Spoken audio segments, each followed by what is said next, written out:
my new PB. Usually I hold these in suspense a little bit when I do them offline. Basically, since I've been accepted as HPQ, I feel like I need to get more no reset reps in, so I'm trying to do a lot of no reset these days. Not necessarily online for various reasons, but I'm trying to pump out them offline. And this is one of those runs, and it just happened to go quite well. But other than that, I mean, we'll go through and talk about the run as we normally do. Highlight various things that are interesting or not interesting, and kind of go from there. Oh yeah, first we gotta sit through the intro. Oh yeah. Maybe I should skip the intro, I don't know.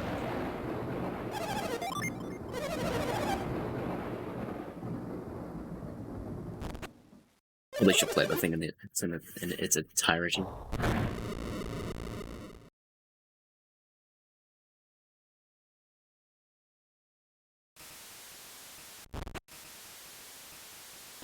Yeah, this is also one of the first runs I've actually gone back to in my GV. Well, I don't know why. I seem to have better runs when it's in my GV instead of something like 3-3 please. But of course, it doesn't really matter. The only character whose name is being renamed that saves any time at all is Isaac's. That's with that first menu, okay. That first menu's really annoying. It has slightly different controls to all the other menus. Basically, the way you menu glide in that menu, you have to use the R button instead of like select or anything like that. You press select, it'll change the menu color. There are like 6 preset menu colors, so mash and select alternates through those things. So you have to use the R button or the L button to menu glide. It's a little bit annoying. I muck that up more often than I should.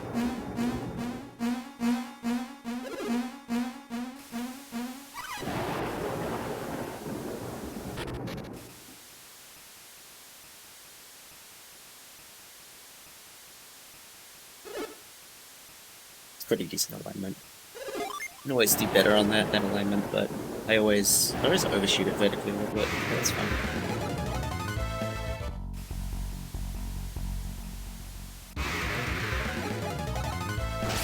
Usually when there's bad attacks, you're not sad. Usually all of the outcomes from when the bat attacks you are good. Like, even if you don't get the fleet here, the outcomes are generally pretty favorable. Okay, Rick. Doing pretty well, thank you. So even on this next fight, for instance, even if we don't get the fleet, then we're fine. But if we do get the fleet, then we get it with RNG, that gives us attacks first and, we'll call it soul sanctum.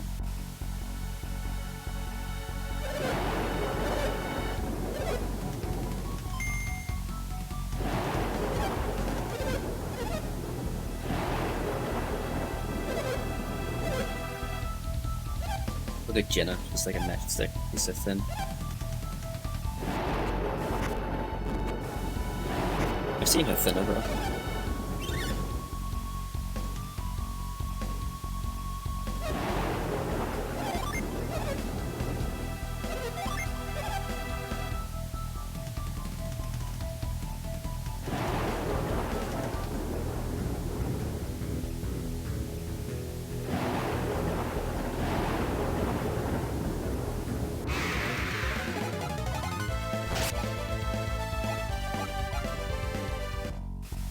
Okay, so we can get the fleas, so we don't get attacks first, but that's fine.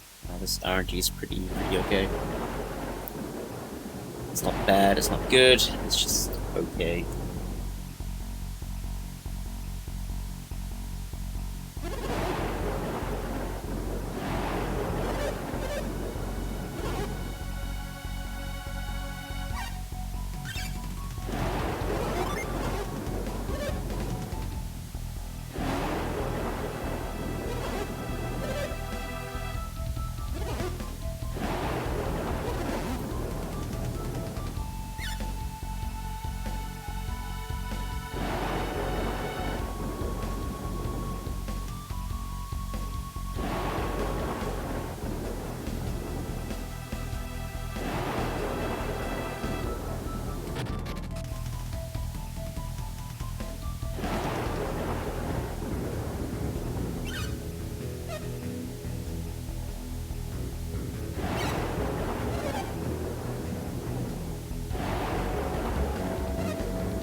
So I'm pretty sure this gives the attack eruption energy on Sadaros Minati.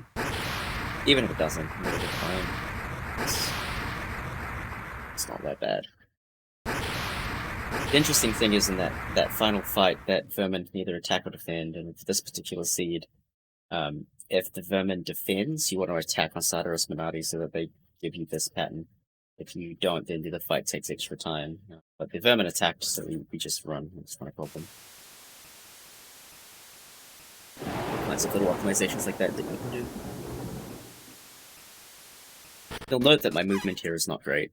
It's kind of a theme of this run, like, there's a lot of things that I'm going to do that are not optimal. But owing to this category, sometimes optimal isn't necessary. But we'll get to that. We'll certainly get to that.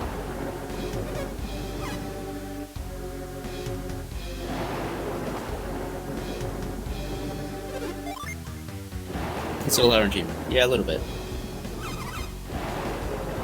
I mean, knowing how the game works, yes. But it's not like I know what I'm doing. Death size eruption? Okay, that's fine.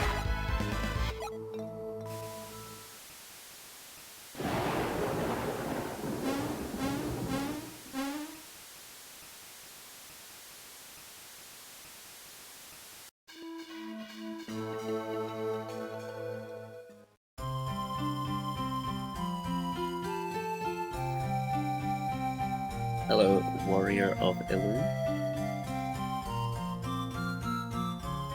It's a very interesting comment you have made there.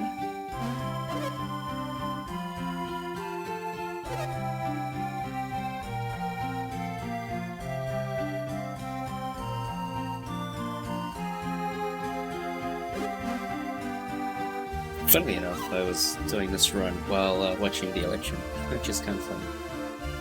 Very stressful time for a lot of people. On both sides, I should add.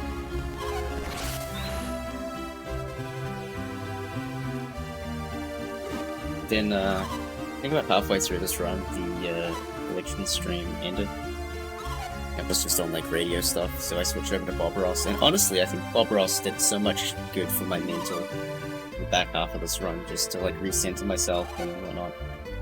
Like, it's actually quite some pressure when you get on good pace in this game, because you recognize, like, when you're at the level where you're pushing for these low 340 times, you understand how cruel this game can be, where things like, you can go into the final fight a minute ahead and the run can die.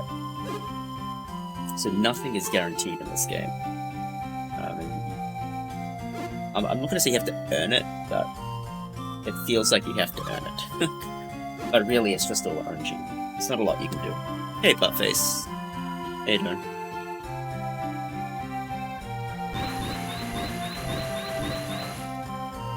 Yeah, Bob Ross is great. I think that stream is amazing. If I had, like, there are a lot of great streamers on Twitch, but I don't think I've derived as much enjoyment out of any stream more than the Bob Ross stream. That has been a personal favourite for some time. Nothing like putting up a bit of Uncle Bob. Just chilling.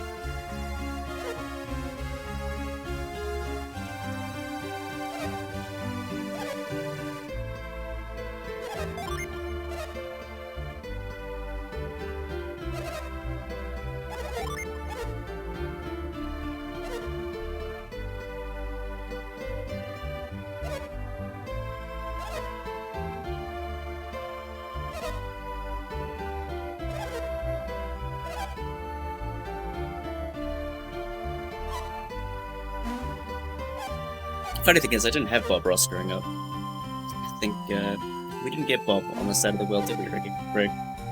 It's more of a US cultural phenomenon. But when Twitch introduced us to the gift that is the Bob Ross,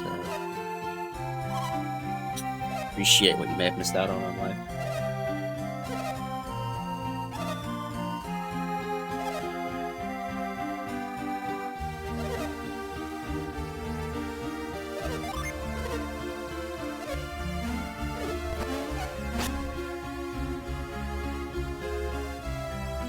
Huey's Kitchen. What the hell is that?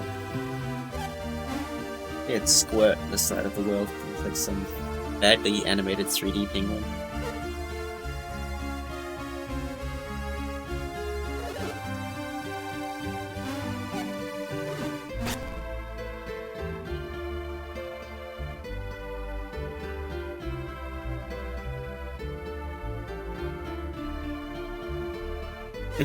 Nice.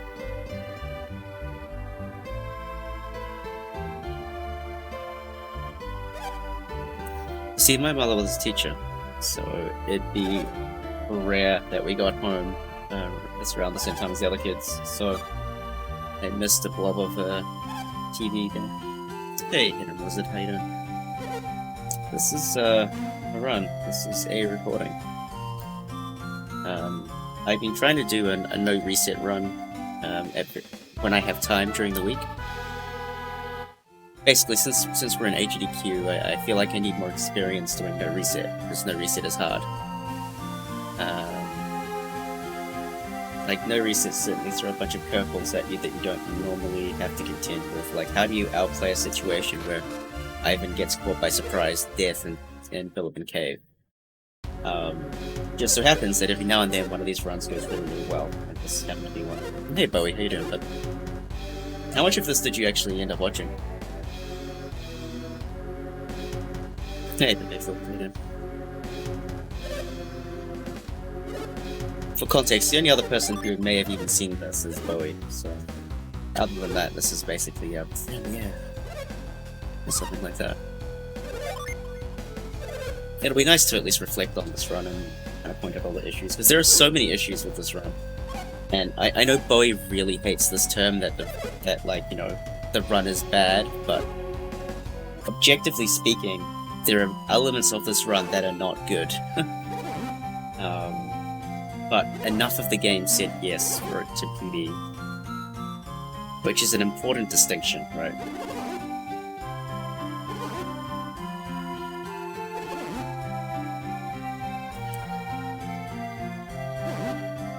I see.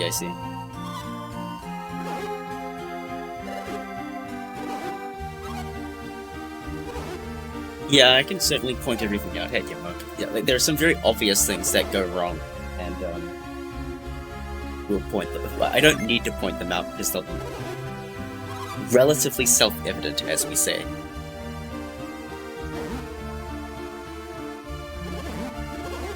Oh, you caught the Suhala's end.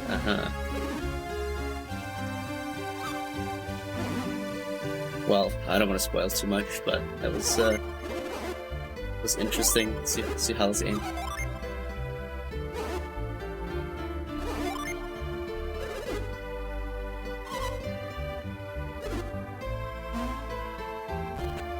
Yeah, what I can say is this run is not perfect. I think a realistic best time that I'd be like, yep, this category can go on the shelf for a while, is probably a 336, all things considered. Which sounds kind of stupid, but I think 336 is where I tap out. Actually, me and Bowie were having a chat about this the other day. Bowie was like, oh yeah, if I get a 3-3 something, I'll put down the category for a while. I was like, oh yeah, that's healthy. 338. Not really, Guillermo. That's the thing. It's kind of everything going as they should, but not necessarily going right, if that makes sense. You certainly don't have anything bad happening. So like you have perfect SMFD, for instance. Not perfect, but like perfect enough that you don't have people dying or severe time loss. Basically, no split is leaking time, which is difficult in a category like this because everything is random. But if you don't have any split leaking time, it's certainly not flawless either. And I think 336 is possible. There's definitely more than 3 minutes of time leakage in this run. Definitely. No doubt in my mind. Aren't you even... What? Didn't see my funky movements. It looked really suspicious. funky movement into fail flee.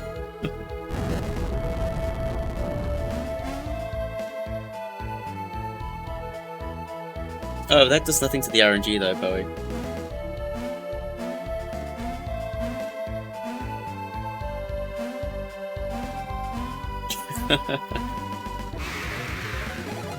Alright, that's 3 encounters and 2 fail flees already.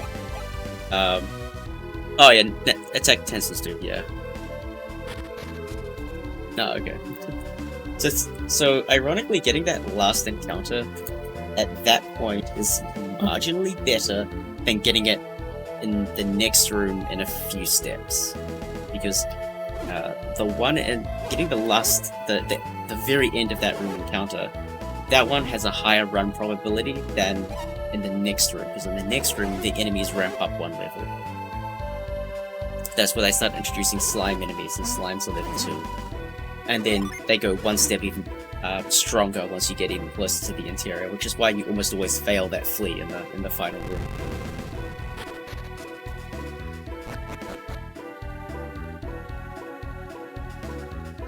So in theory, I skipped an encounter in this room because I got that encounter so late, but things still aren't going very well. Like, that's 4 encounters and 3 fail fleas, which is not fantastic.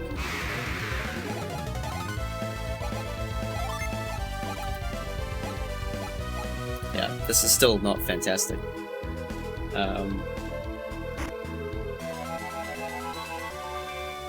Interesting audio glitch there.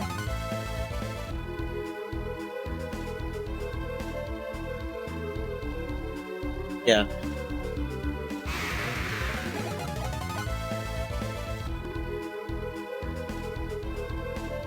$17:02. I like to be in here under 17 minutes, but if you can get here on 17, it's not too bad.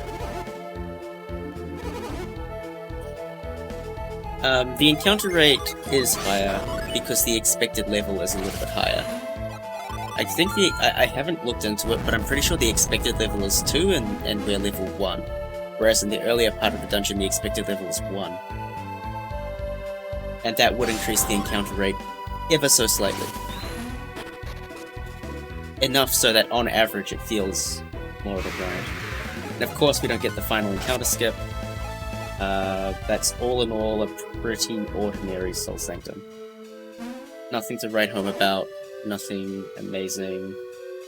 I think, about normal. I think that's about the standard number of encounters with a below average flea luck. It's okay. Yeah, the 1745 is nice. That's mostly, the Sadaros Monadi time is fine, and decent mash, basically.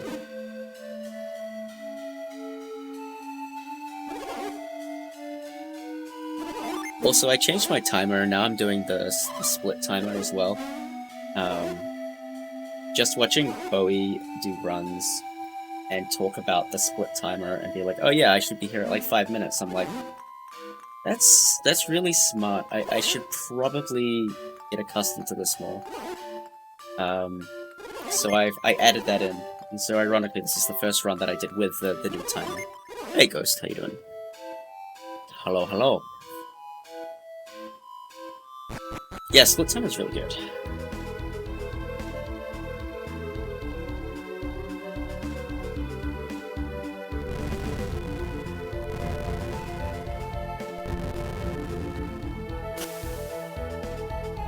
Although I'm also coming around to the idea of having more splits. Also, sometimes when you do the strat, you overshoot, and that happens. I probably do it more than anybody I know.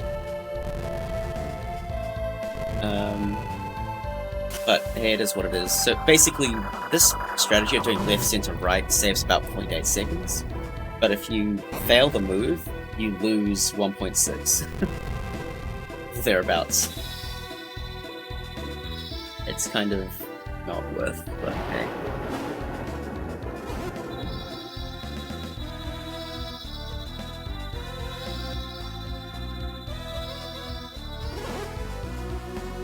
I'm also coming around to the idea of having more splits, like...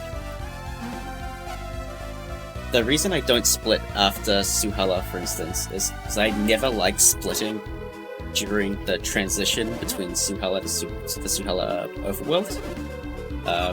I always feel like I'm paying too much attention to splitting than I am to do the run. And if I get caught by Storm Lizard, then run dies, so why am I even putting myself in a position where that enters into the equation? So I think I might start splitting at Suhala Gate, but I'm undecided. And I also am coming around to the idea of having an extra split in the Ultimilla segment, something at like Ultimilla start, and then like Draft seems to be like a good split as well, but I don't know. I'm coming around to this idea. These newfangled runners, they're giving me thoughts.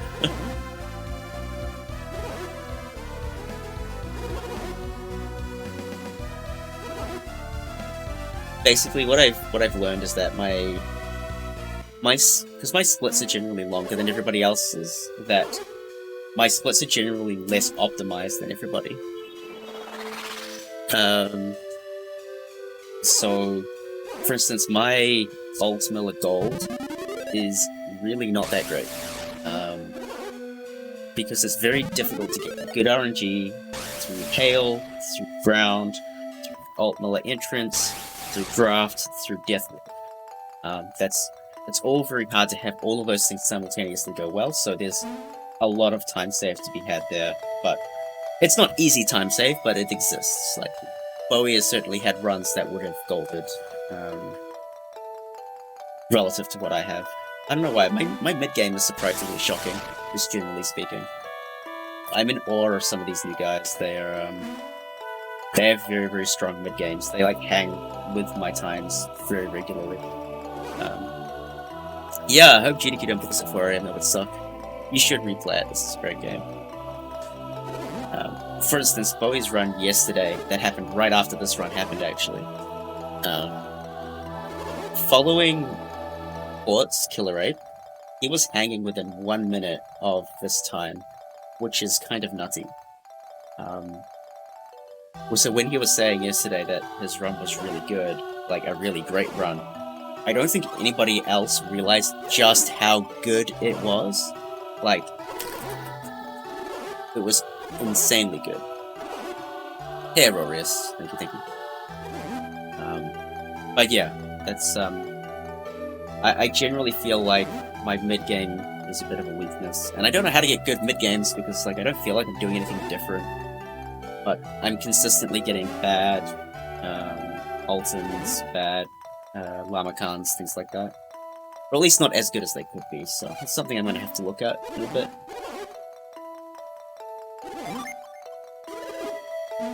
But, you know, we'll come to that.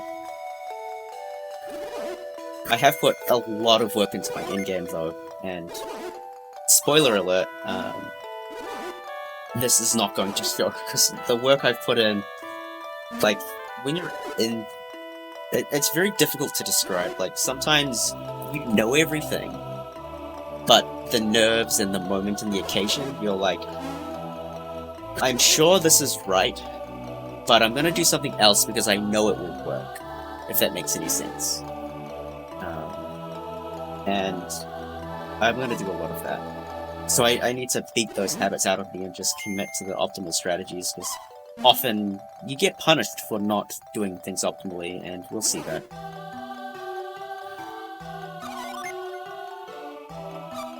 It's not really an energy issue, it's just consistently, like, if you look at everybody else's runs, generally speaking, I have the best Sadaros times on average, and I think I'm pretty happy to say that. But Blue and Bowie have comparatively much stronger mid-games than I have. And I don't know why, but they're consistently as good, if not better, than the times that I'm putting out. So maybe that's something that'll improve in their resets, but it's interesting. Well, I don't know about Wii, because Blue is resetting a ton of the early game as well. And yeah, Bowie's right, he does do a lot of no reset. But it's just an interesting observation, right? Even if I am doing no reset, like I don't like when I get a 121 Sadaros, it's a very, very strange occasion. Like it's unusual for me to get worse than 120. Shoutouts to Blue for this strat, by the way.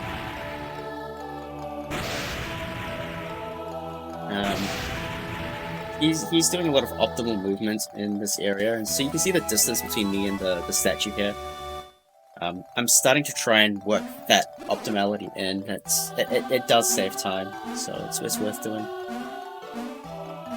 I don't know, like, I just think my PBs generally are having weaker mid games, that's all. That is also a Blue strat. You can see, like, Bowie, this will be really obvious. Like, that movement there is actually stupid hard, but you'll see that just visually how much less time it takes for Isaac to get to the location. Like, that has to save some time.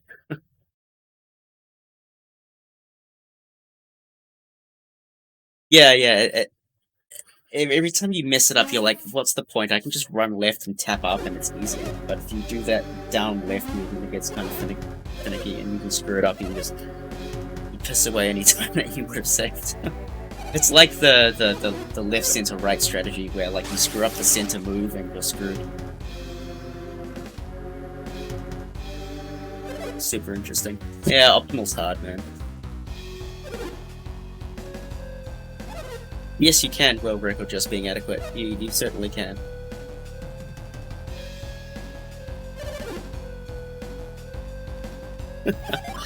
Rory, you mad lad.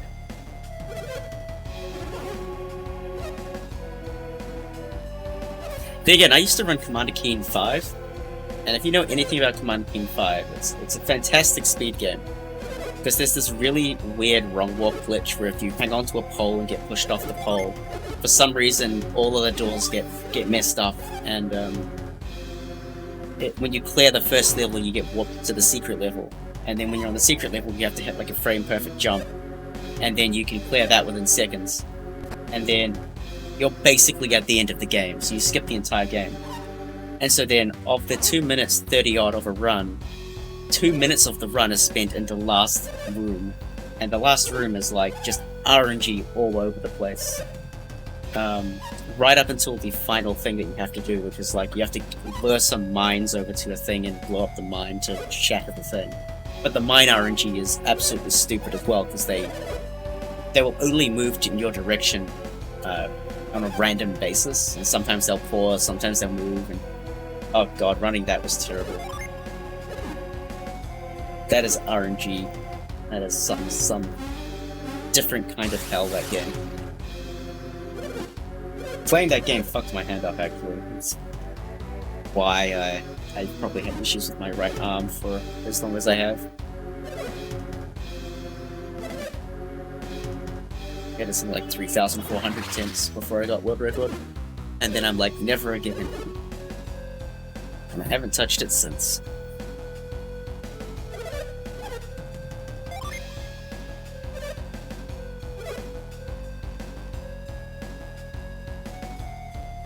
Hey Thompson, how you doing?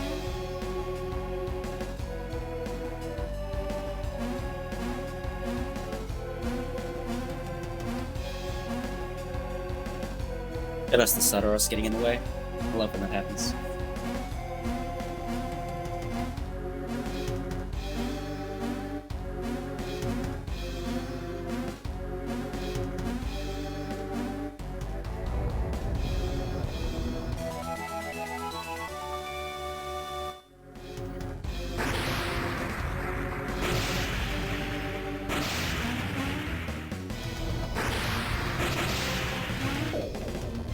This is, recording.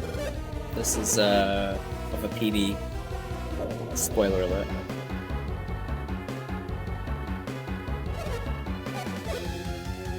Oh, am I supposed to keep up the charade, Bowie? Okay, we can keep up the charade. Thanks, Tom10. I'm gonna go as hard as I can, you know. I'm gonna do it no reset, but you know. Yeah, reading the title, man.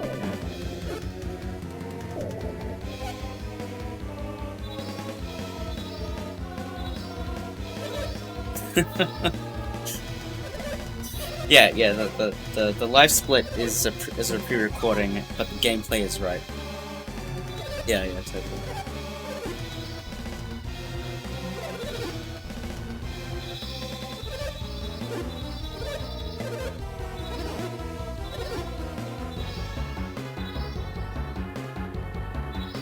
Yeah, this will go on the YouTubes for sure.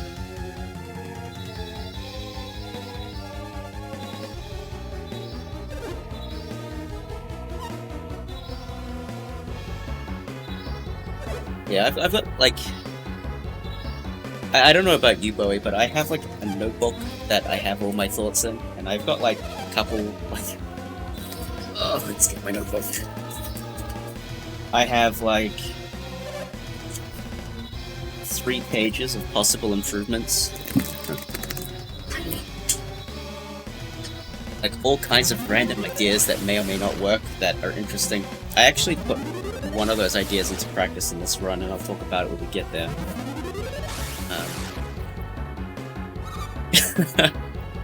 Yeah, some of those freaking things are terrible.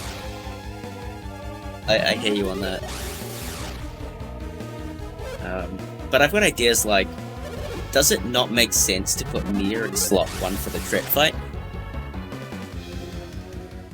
Because, like, here's the thing. With Ivan in slot 3, he becomes more vulnerable to Thorn.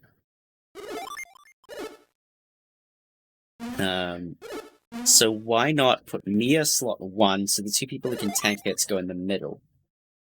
And that saves on a menu later on as well, when you have to do the status thing. It adds some inputs here and there, but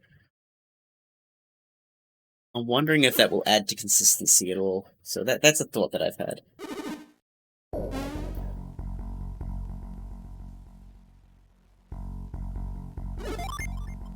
I mean, Tret's not so bad where this is a big issue, it's just there is an argument to say that Ivan shouldn't be in a prime damage location, he should be elsewhere.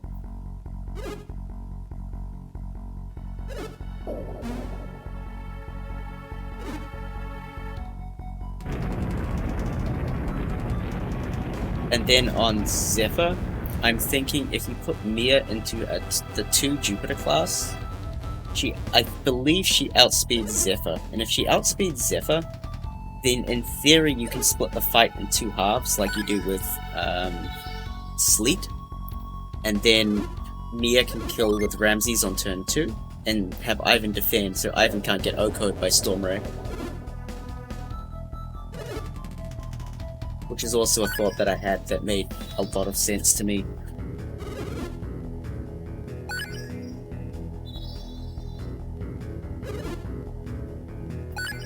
But yeah, little things like that I think there could be improvements on.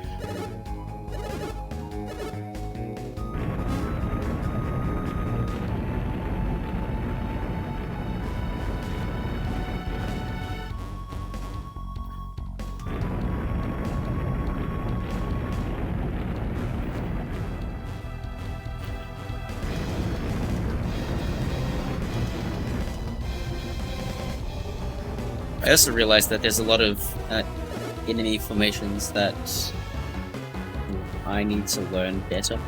Like, especially like in Alton, for instance, Bowie. How do you clear 2 skeleton, 2 dirge? That's a tricky encounter.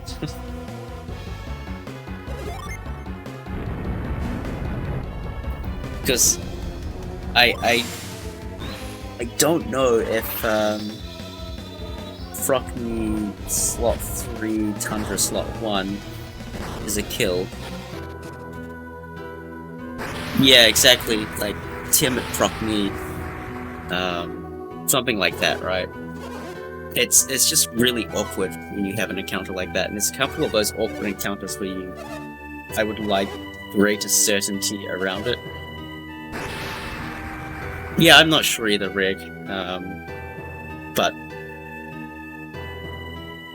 it's just one of those encounters that's kind of annoying. Like, there's a bunch of those that I need to just learn better. They're mostly the 4 enemy encounters where it's like, do I need to throw in 2 summons, or is there a better way of doing it?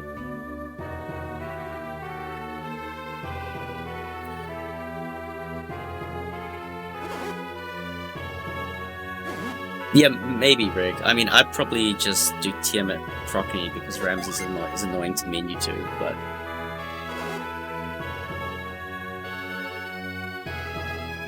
Yeah, anyway, that particular example is hypothetical because you can also get things like 2 Rat or something.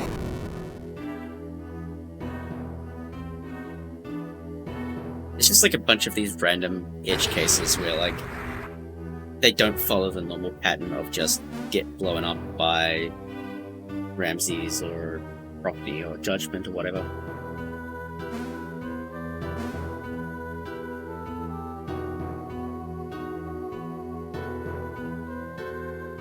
Or like, what happens if you get like 2 Mauler, 2 Slime, or Mauler 3 Slime, or Mauler 3 Gnome? How do you clear that optimally? Do you just accept defeat?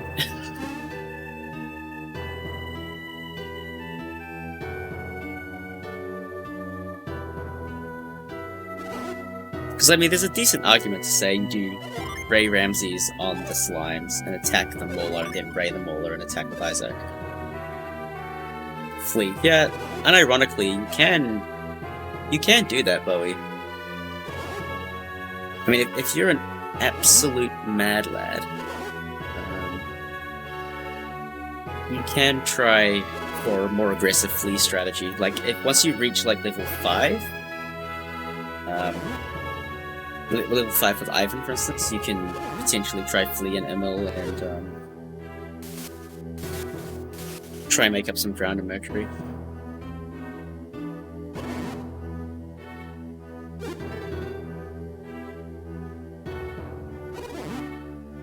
Hey, Shona, thank you. Yeah, the thing is that you should never, ever flee in Supala Gate onwards. Just FYI, don't do it. I guess that's different if you have like a single mole or something, but like, you have no chance to flee. I mean, you ran in Tunnel Ruins, that was silly, but yeah.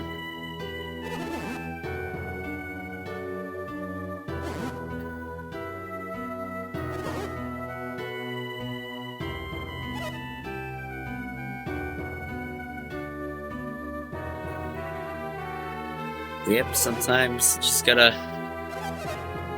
take the plunge.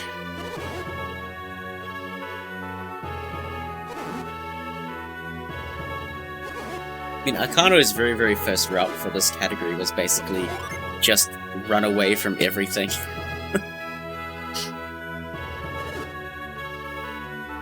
And hope that you don't die. But that route went out of its way to get a bunch of extra equipment, like the water jacket and the dragon shield and stuff. Because it was like, we need the defense, otherwise we're gonna die. Which is fair enough. Like, I've very, very seriously considered buying armor for Ivan and Mia and trying to do a more aggressive ult miller where you run from more encounters, but I'm finding more and more that Isaac's going into ult miller at level 14, coming out 15, and, going in at 13, coming out at 14, and you're basically a level behind where you want to be for the gladiators. Which makes those fights a lot scarier.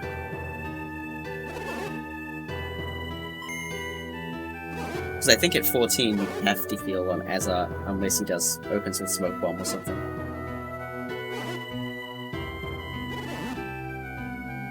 No, he doesn't even have a Smoke Bomb. What am I talking about? That's Cedric.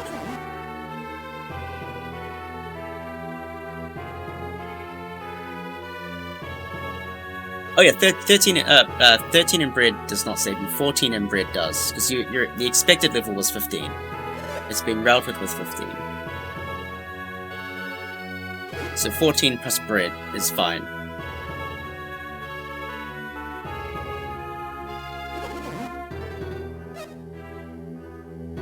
Although I do worry for some of the damage ranges, but I think they're generally okay.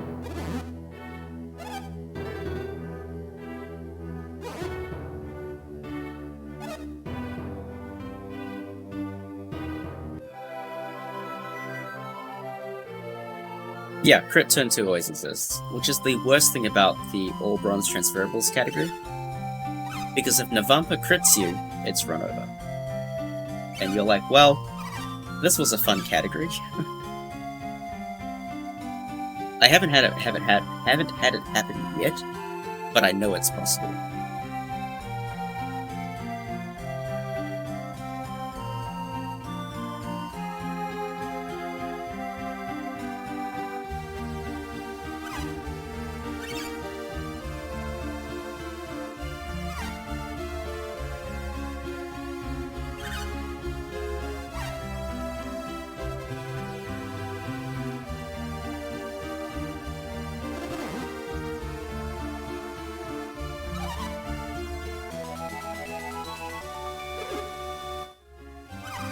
I feel like some statements about to come out of your mouth, Chloe.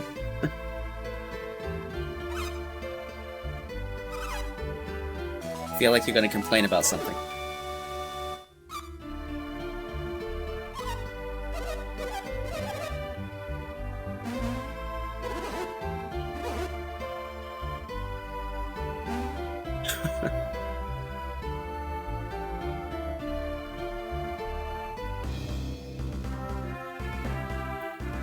$41.33 Lee Vale, pretty decent.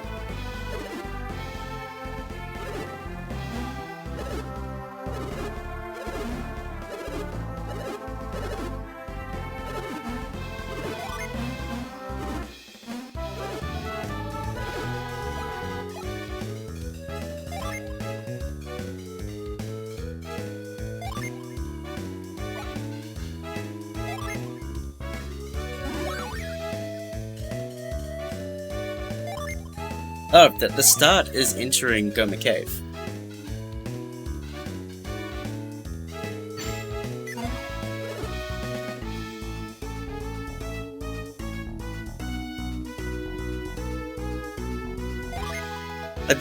There's so many false starts. Like, you leave Vale and you're like, tutorial.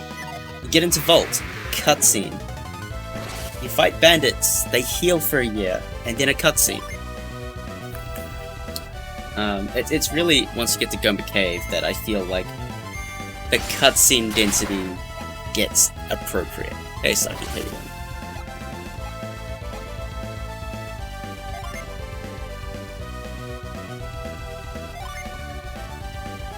But that's why losing a run in Vault or 2 bandits feels particularly bad, because you feel like you never actually got to play the game.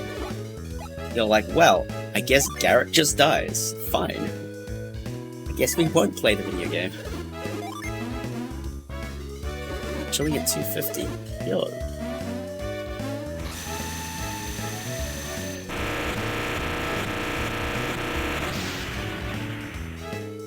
I mean, we've all had that happen. That's the thing. Like, this is not a unique experience to Blue. Like, I have had runs where people have died on the way to Vault. I've had people die on bandits. I haven't lost to bandits yet, but I know that's a possibility as well. I've lost runs after bandits to a random encounter, triple fail flee. Like, it happens. You forget to heal, or you just get lazy and don't heal, and then the encounter triples into somebody and they die, and you're like, well, I guess I gotta walk back to Vault with one person. That sounds like fun.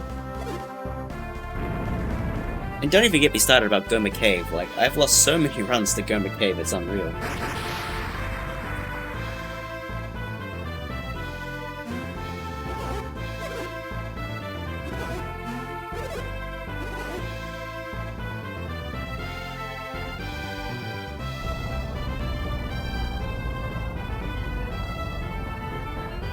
I mean, basically, my thoughts on Goma Cave are is that I can accept a death as long as it's on Forge.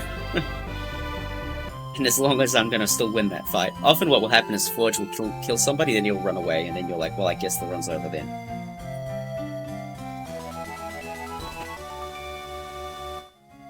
Although I guess you could get away with just Isaac and Ivan, but still.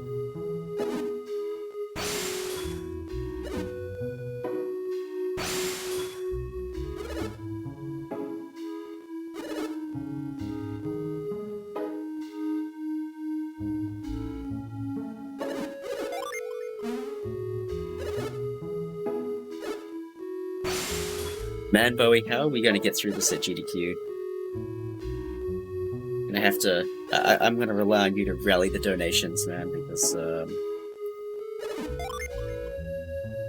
we have, like, a good solid 40 minutes of time to kill. Hey, yeah, I don't usually do this, but, I got a PB in offline practice, so it's worthwhile.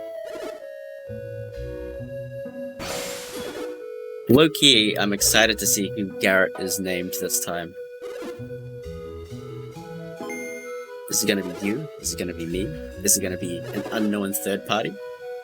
Exciting.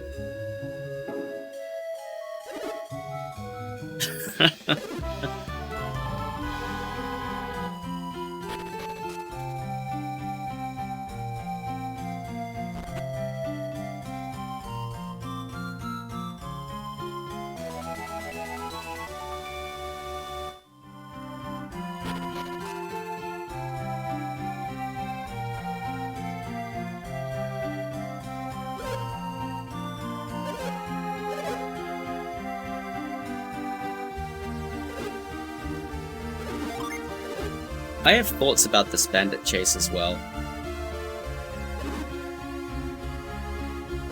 I do wonder if there's a better way to do the movement here, for instance. I think maybe if Isaac is hugging the bottom when he's on the top, so when he runs up, like, just hug the bed on the down left side, I'm wondering if you can force the bandit to go left instead of back down. It's a thought. If I didn't see that, but I can imagine how that happens. I think that happens if you just if you have a right input. God, I was using tiles, but I have to check that out.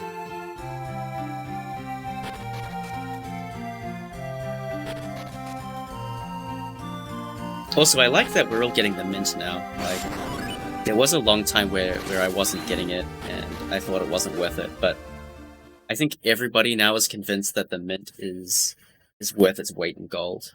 It's really, really good. That's crazy. Well, that seems really dumb, Bowie. I'd like to see this.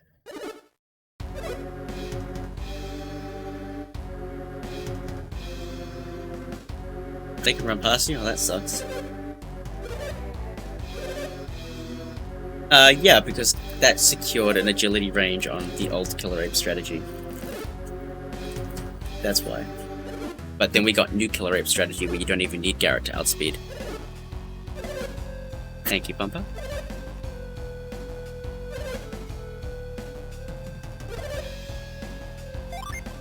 Because the thing is, you don't want the Killer Ape to get a third action, because a third action from Killer Ape probably kills somebody. So it made sense at the time, and it helped on Kraken as well. I think you didn't need to give the Elven Shirt to Garrett for Kraken. But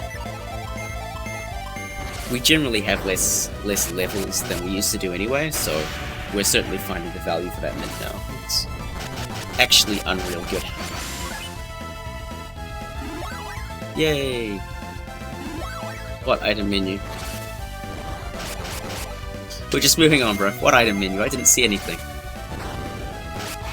I defend with Isaac here, by the way, because he's very likely to miss, so it's just faster to defend. What are you talking about? This is a flawless menu, Bowie. If you want to complain about menus, we will in a moment.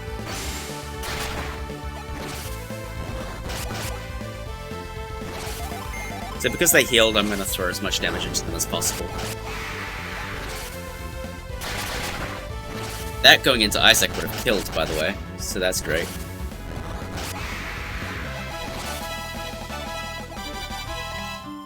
So, not a great bandit fight, all things considered. They healed the wrong people. Like, honestly, if they use herbs, it's fine. As long as they're healing the purple guys instead of the main guy. If they heal the main guy, then the fight just drags on. It's really unfortunate. Where the purple guys will still die to splash damage, so... Yeah, it's slow, but it doesn't waste that much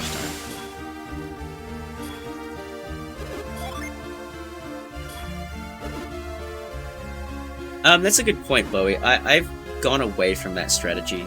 I think if you get a fight you can guarantee kill in one action with Jenna, it's still worth it. But I found that when I thought I had a guaranteed kill, I would get the wrong BRN and then Flare wouldn't kill the other target, for instance. So if there was like one mushroom, then yeah, Flare it. But if there was 2 mushrooms, I was too worried that it wouldn't die. Yeah, going over PV minimum. So instead, I am now on the school of thought that let's take a good encounter in Goma Cave, get Isaac and Garrett to level 3, and then be happy. So I'm pretty much doing that exclusively now. And on occasion, if you get the Skeleton Ghost encounter like you did yesterday, you can get the oil drop, which is really valuable.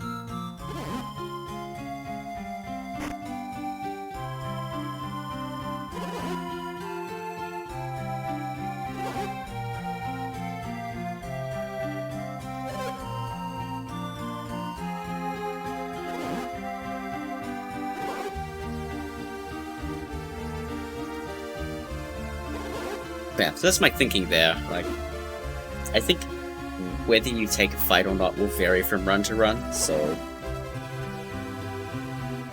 Because I think I think level 3 Isaac is a good thing though, so...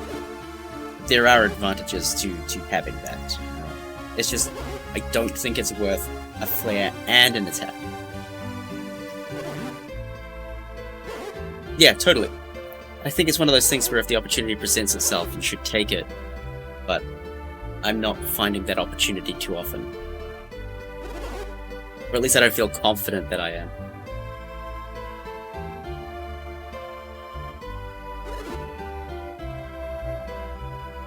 It's another one of those things where we can chalk up to runner's choice, honestly. I do think, though, getting Garrett to level 3 is really, really important for Goma Cave. I think that adds a ton of consistency. Because if he's only level 2, then a skeleton can double bone charge into Garrett and kill him. Which is obviously a bad thing. And you'd expect Garrett to tank it, but he doesn't, because he's basically paper. But when he's at level 3, he can tank 2 hits, so it's fine. Did you know that Great is an anagram for Garrett? Interesting, interesting.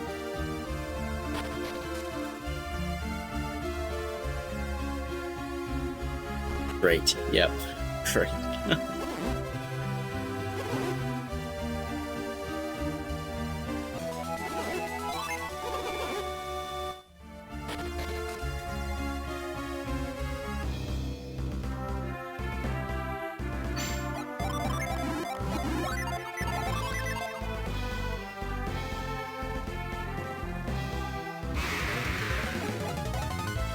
Yes, standbying Flint, so we have Venus charged. So the first time I see an encounter that will give me level 3 on both Isaac and Garrett, we'll take that encounter, usually Venus Ray. That'll be that. And then just not take any other fights. And ideally, the first encounter you get is like a triple zombie, or a 2 ghosts or something where they don't get an action off, but often they will.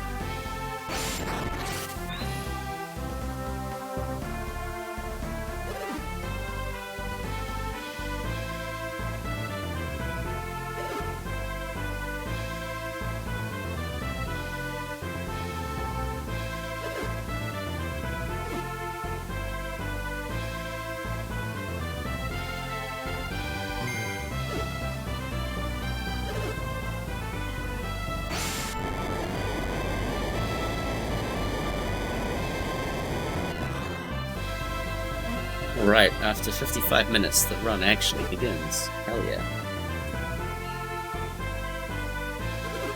And the crazy thing is, I've lost a minute to my best possible time in 55 minutes of minimal gameplay. It's kind of hilarious and sad at the same time.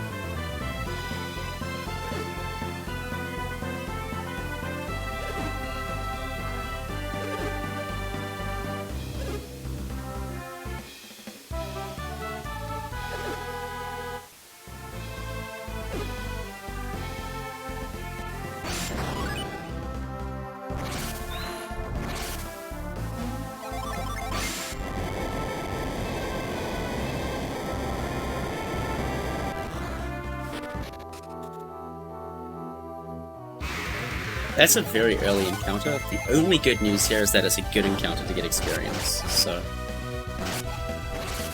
in the business, we say we take those. And an oil drop, so that ensures a good trip as well, so also another useful thing. Generally speaking, getting an encounter that early means you gotta get an extra encounter in the cave, which sucks, but it is what it is.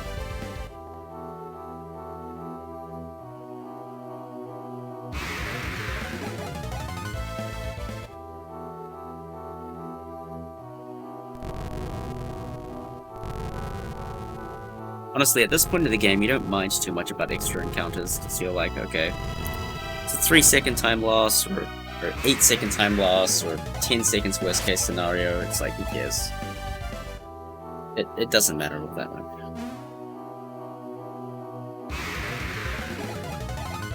And again, this is a lot of encounters, now that I look at it.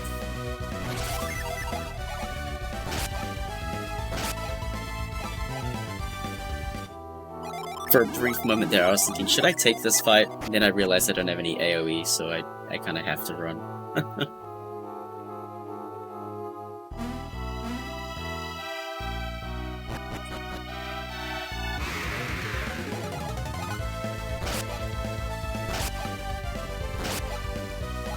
I mean, all things considered, this is not a great Goma cave. Like, we've had a lot of encounters, and I don't think we've had much success fleeing either.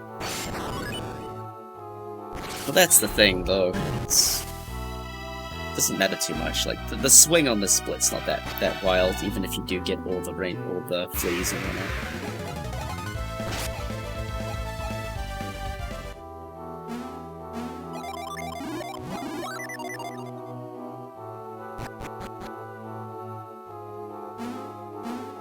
Yep, more or less.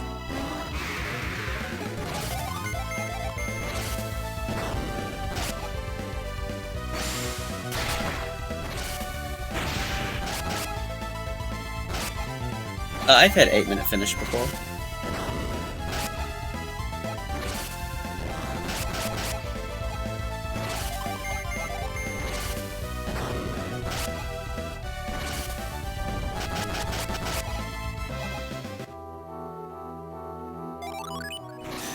Yeah, medium at best. Like, we got through it, so it's fine, but it could have gone better.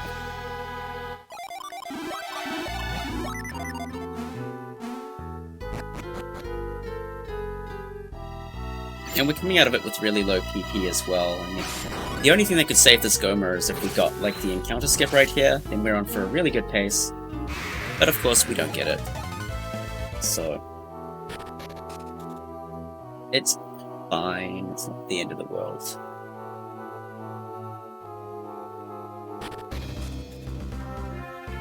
So 58, 55, not so bad.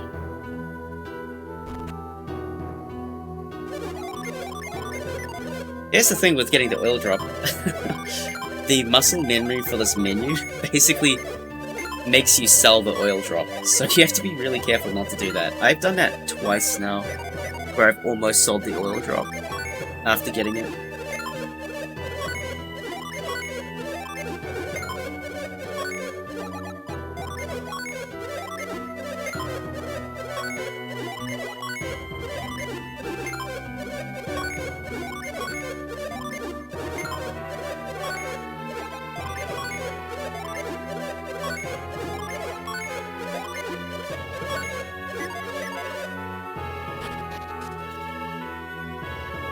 So I don't usually get this herb, but I'm getting this herb specifically because I'm coming out of Goma with no PP. So just in case I need to heal Ivan and I don't have the PP for it in the basement where you don't get PP regeneration, I can use the herb on Ivan and it'll be fine. Oh, I do the other characters first because if I make an input error, I'm going to buy on Isaac. And so what would often happen is, let's say I'm buying the gloves, right? If I buy the gloves on Isaac, then buy the gloves on Garrett, and then go to buy them on Ivan, then if I misinput and buy them on Isaac again, that's actually a big problem. So I buy Ivan first, that way I've got the money and then I can buy everything else. it's just a safety thing. Like, I can always, like, if I miss input and buy on Isaac, I can always recover that, but it's just a minor safety thing. Alright, so now we're in encounter skip territory. 4 potential encounter skips. That first one there was 50-50, the next one 70-30, 30-70, 70-30 again, I think, then a 50-50. So we got 1 encounter skip, which is good. 2 encounter skips, which is good.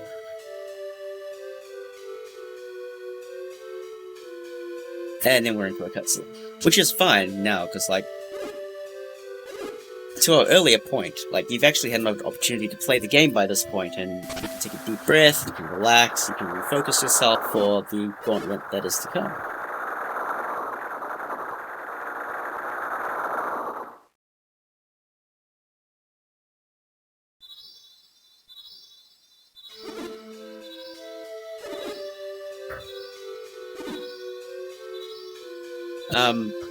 For anyone who doesn't remember, my PB has a death to forge. So, in this split in my PB, I actually had to go revive Isaac, I want to say. So this split being as good as it is in my PB is actually insane, given that there was a death. Hey, Matt Damon, thank you very much. Appreciate that.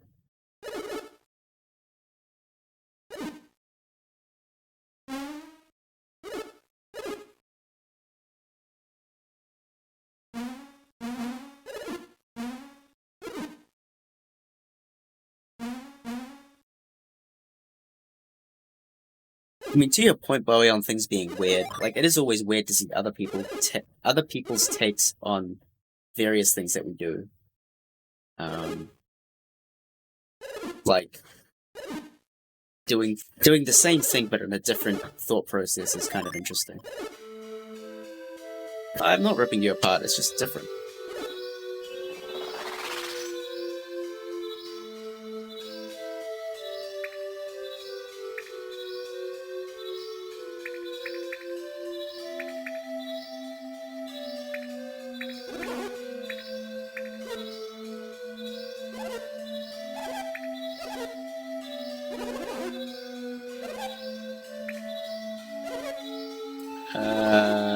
Good question.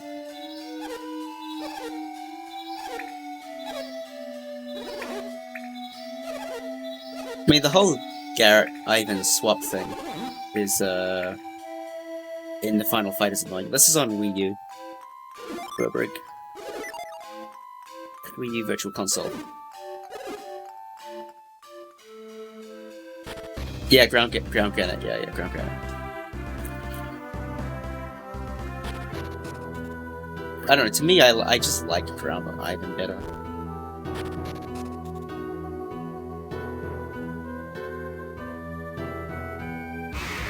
GBA Emu would, if it's emulating correctly. Yeah, it's just a muscle memory thing. It's not like one is better than the other, it's just preference. So that's 1 encounter to Granite, which is quite nice.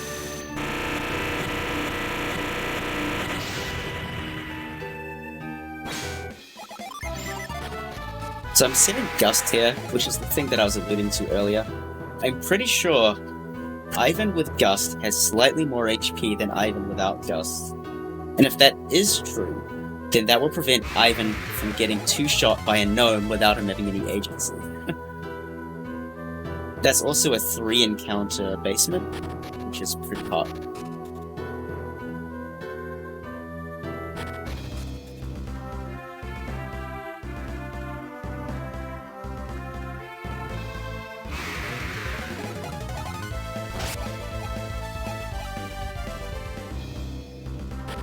It's not bad. Getting to Billabong Barricade at 6:13 is pretty good. You are not sad when that happens. Yeah, so Ivan definitely has more HP with Gust. That's super interesting. Another encounter skip, which is really nice.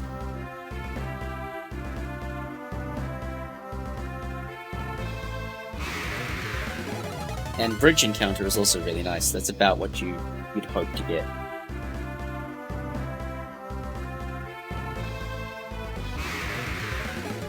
That's like RNG manip levels of good, by the way, getting that second encounter here. Now, RNG manip would skip the final encounter, but we're gonna get it because it's really hard to avoid getting that last encounter through the forest. But that's 3 encounters from Bilibin to Cave, which is pretty good. 106 flat entrance, basically. So my thinking here is I'm keeping Gust on Ivan to give him that extra HP boost, and a little bit of extra power boost, just in case. And until Ivan levels up, I'm going to keep that.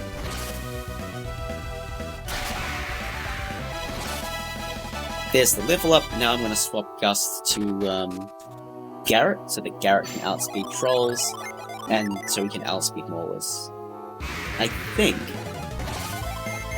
that's a good strategy.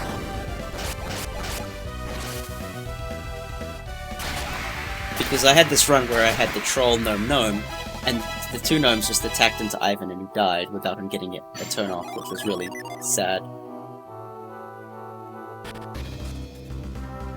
106.57 exit there, that's pretty hot. So double Mauler, that's exactly where Gust is going to come in handy. This is going to allow Garrett to outspeed the Mauler. He can outspeed Isaac even. Yeah, that was pretty... that Bilibin Cave was pretty disgusting.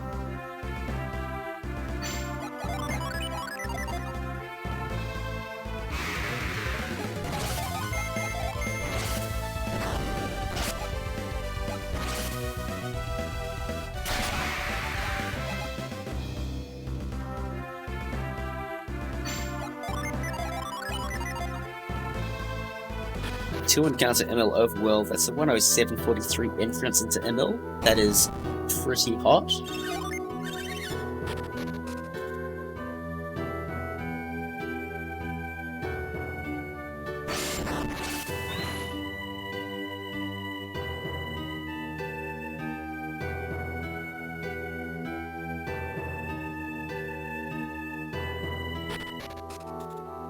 That's a gold split.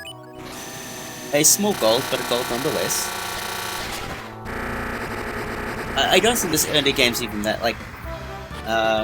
Salt Sanctum was acceptable, Bandits were acceptable, Goma Cave was acceptable. This was the first split that's really been quite outstanding. That is a very, very, very good Fever time.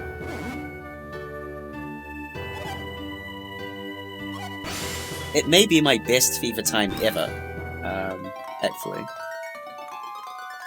Yes, of all the early game, this is the most influential split. Yeah, absolutely, I agree with you 100%.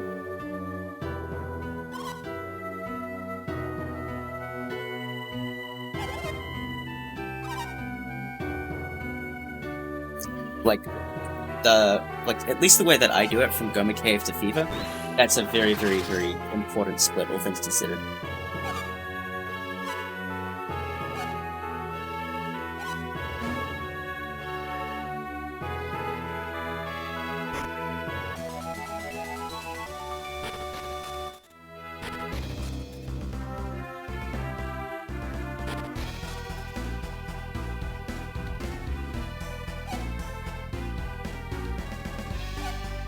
Mercury Lighthouse is another one of those splits that shouldn't be bad, but can waste a lot of time.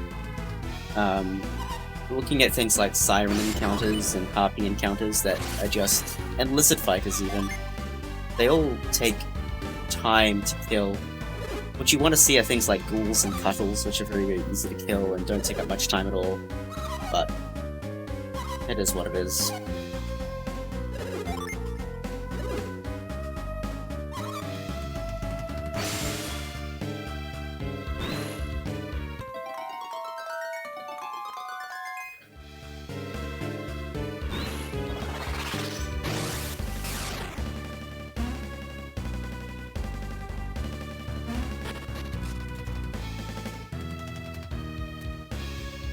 So the funny thing is, when the ML Overworld section goes really well, and that basically means not getting slimes early and not getting gnomes at all, you don't take any damage. So if you could see there for a brief moment, Isaac has 19 PP. So I actually have to. I'm actually gonna have to drain PP on the statues. Which is kind of stupid, but it is what it is. I mean, the Billabong Cave and Emerald were good, but what was really amazing was the basement. The 3-encounter no-drama basement was really, really powerful. So we're gonna do some move cancelling here because, well, we have too much PP because we didn't get hit in the overworld and we never needed to heal. Which, by the way, is a trade-off I'll take any day of the week, so don't take this as complaining, it's just an interesting observation.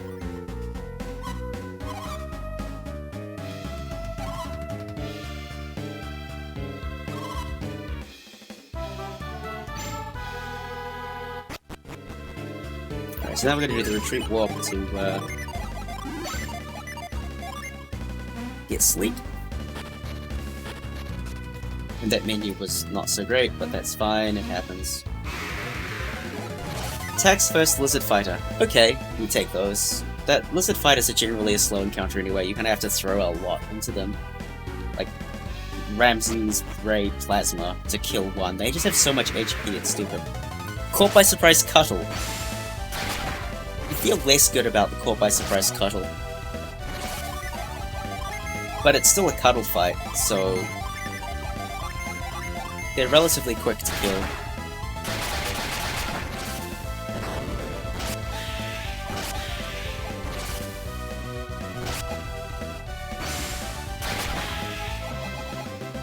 And we got a sleep bomb drop. That's actually helpful. We do actually want to get a sleep bomb later on in the run. So getting it from a drop is... it saves a little bit of time, like 10 seconds later on or something. Less, 7 seconds.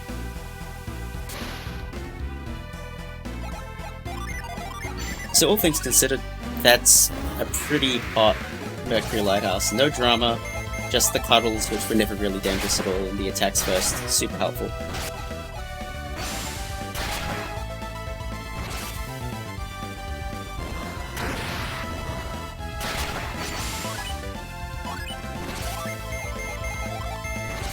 So throwing in the cheeky Isaac attack there, because sometimes you can get bad damage ranges and it won't die.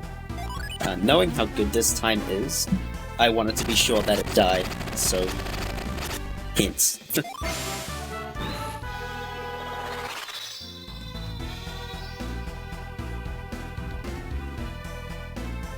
So now for Sadaros, it's actually interesting because we actually have more menuing to do than we normally do. We've got to give the Sleep Bomb and the Oil Drop to Mia. Ivan's also only level 6, so we have to give him the Mint as well. It can be nice to give Isaac the Mint, but whatever. This menu I need to learn better. We'll try to do it in a more efficient way, I'm not really sure. We'll get there.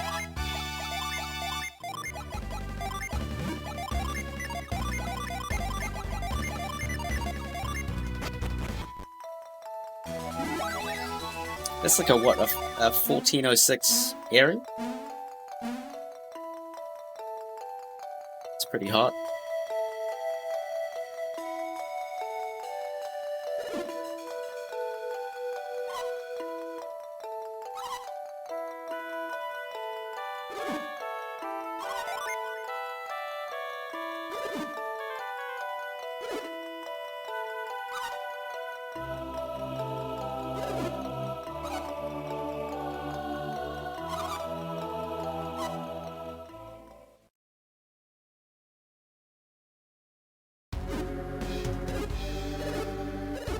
Good old Jenna's face. I am really looking forward to this happening on GDQ. It's gonna be great.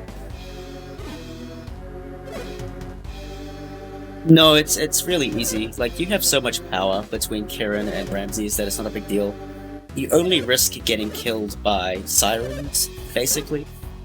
But sirens are just always dangerous. Like, even if you do try and come here, sirens are still gonna be really dangerous, so... It's really not that bad.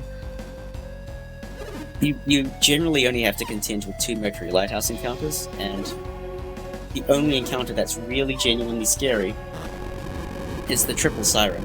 The double siren is probably okay. The single siren is fine. Everything else is manageable. And in Treachery, you have a lot of nasty things to look out for. I don't think the times have been revealed yet, Thompson. In Treachery, you have to contend with thieves that can stun you. You have to contend with trolls that can do brute force, which can kill you. There's lots of nasty things there as well. And spiders, which just waste tons of time as well as gnomes that can just two-shot Ivan.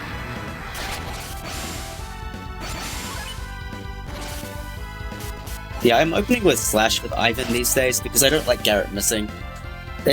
Me using Slash with Ivan is basically my lack of confidence in Ivan. Open with attack, that sucks, have to defend. Nothing we can do about that. It was Fireball, so we would have been fine, but whatever.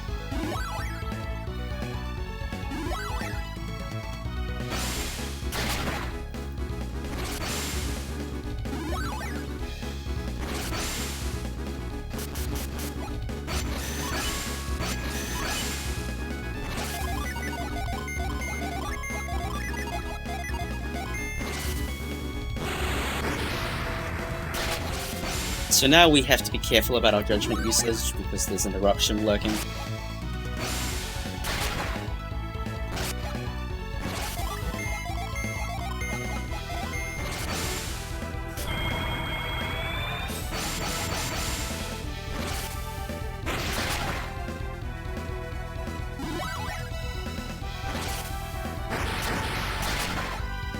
Shoutouts to Granite for making this possible. Granite is such a good Jenny.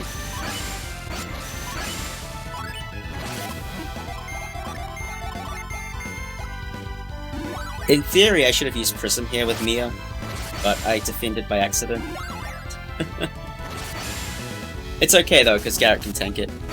Yeah, Eruption Target 2 is fantastic. Target 3 is really annoying, and get really awkward. It's like Fireball 3 versus Fireball 4. Fireball 4 is really not pleasant. Fortunately, Sadaros attacked into Garrett, which makes this next bit really easy, because I just have to heal one person. You don't have to worry about the heat flash. Oh yeah, and that's the fight.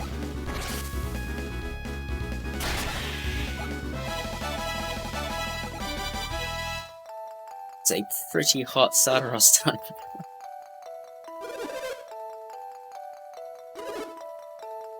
I'm pretty sure that's the best Sadaros time I've ever had.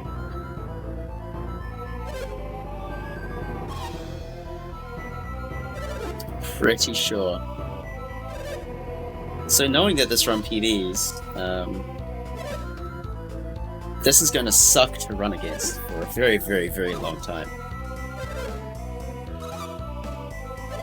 But anyway, my mind right now, I was thinking, okay, this was a nose reset run, but getting a Sadaros time like that, that re-energizes the run. It's like, this is not just practice anymore, this is a very, very serious attempt that we can give our all to.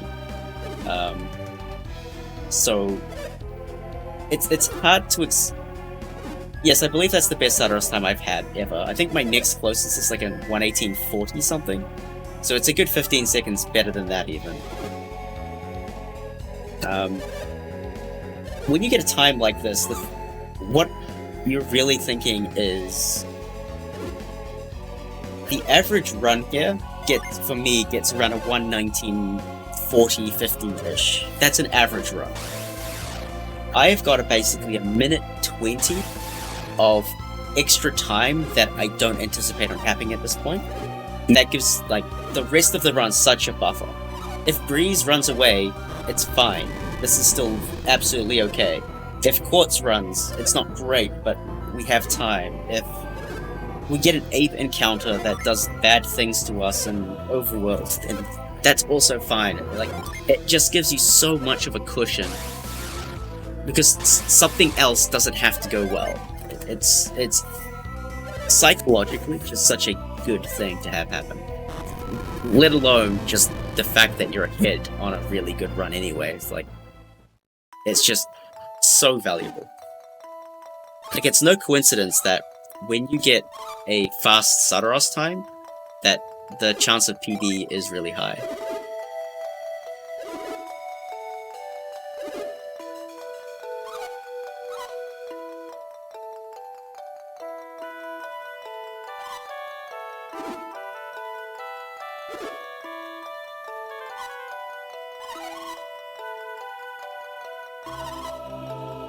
There is one problem, though.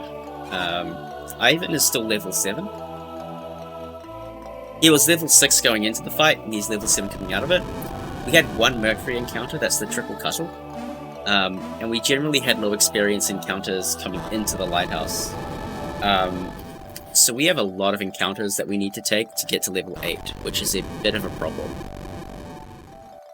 So as good as the Sadaros time is, there is going to be some trade-off in the fact that we lack experience. Now, I think anybody who runs this game is probably thinking, I will take a 118-24 Sadaros any day of the week, even if it means I never get a level 8 on Ivan again. And you'd be right to take that, because it is significantly better to have that than level 8 Ivan.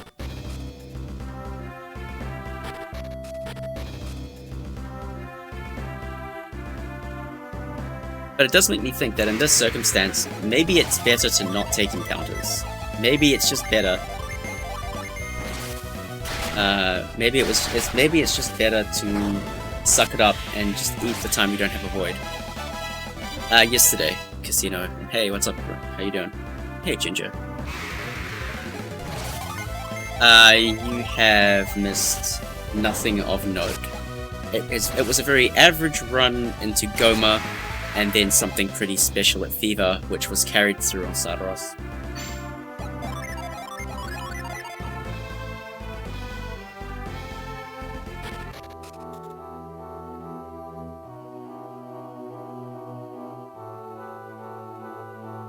They're still not level 8 on Ivan. What was the time? I can't spoil that. So this is another good experience encounter, so maybe this will help get level 8. I'll post it later for you.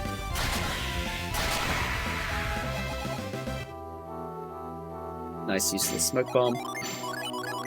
Still level 7 on Ivan, so I'm thinking now I need to get another encounter. We could have got the encounter skip, but I whittled around trying to get an extra encounter to drum up extra experience. I mean, Forge. Nope. Forge was fine. Ivan's still about 60 experience short of level 8.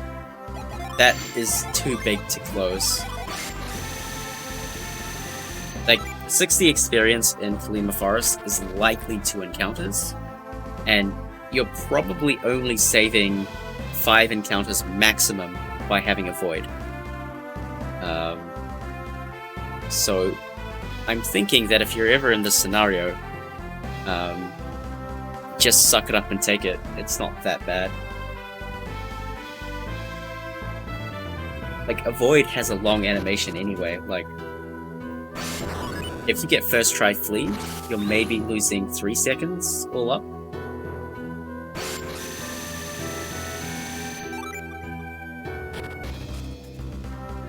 Maybe more, maybe 6 seconds all up, or 10 seconds. That's not that bad. Contextually, losing 10 seconds, who cares? You lose 10 seconds to bad move RNG from enemies.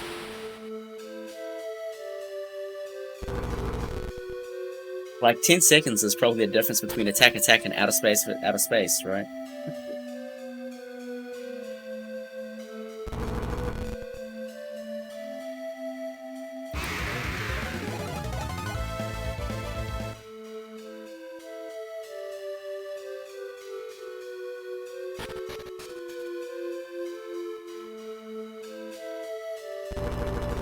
The only other thing to add here is that we do have the oil drop. That very first encounter in Goma Cave gave us an oil drop, which means we can do a fast strat, which saves a turn, which is quite nice. it's been a while since I've got Bramble Seeds as well. Like, there are strats where you can make use of a Bramble Seed to save an action on... not an action, but save Sibel on Killer Ape. And Sibel on Manticore as well.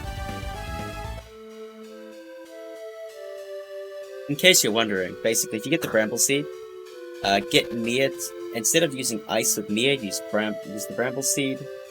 So, for Killer Ape, if you have a Bramble Seed, you can do Ramses and Bramble Seed with Mia instead of Ice. Now, Manticore, you can do Ramses with Isaac, and instead of Ivan using Plasma, you can use a Bramble Seed. That offsets that and basically kill. So, it's good to know. There's also a world where if you get 2 Bramble Seeds, you can do a 2-turn Kraken strategy. But people can die, and I don't like people dying, so...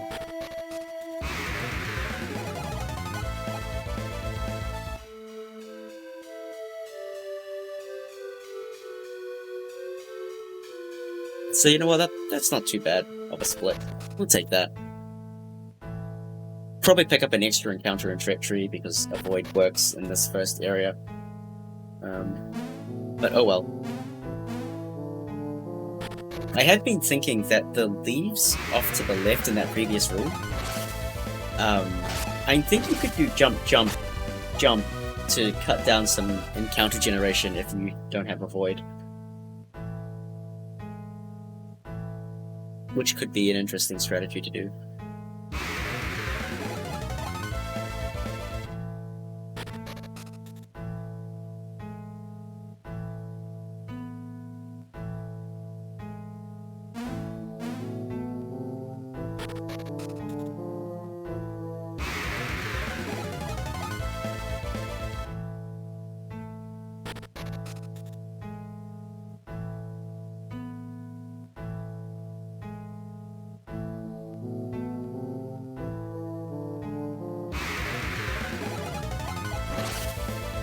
Getting this encounter really sucks. It's like the one literally before Breeze, and if you just walked a couple more tiles, we've got the encounter skip, and it would have been great, but oh well.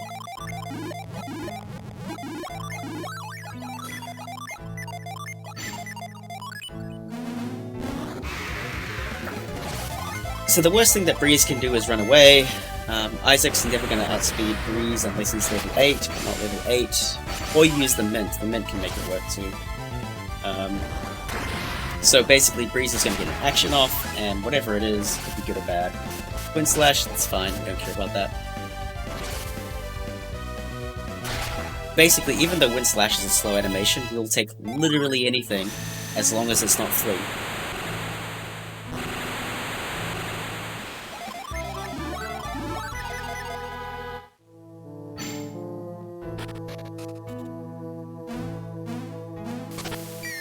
So I like this jump strat here because I think it minimizes the movement overall. Clearly the time of an extra jump is non-negligible, but I think the movement coming out of that scenario is slightly better, so I like that jump strategy. Again, it's a runner's choice thing, I don't think it makes a big difference either way, I just personally prefer it.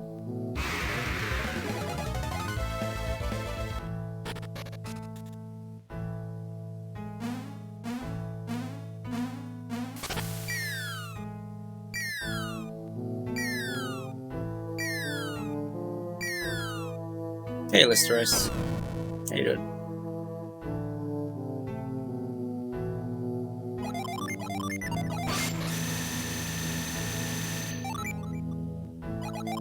And they were under levels, Void's still going to work in the overworld.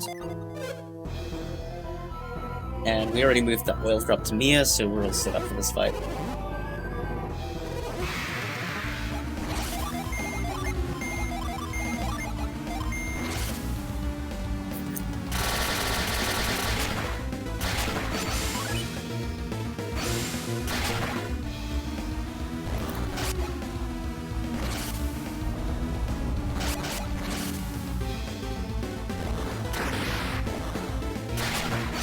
So we're losing a bit of time because we don't have a Void, but that's fine. Having Oil Drop really does make up quite some time, so even though we're losing time to the best possible, we should still save time overall.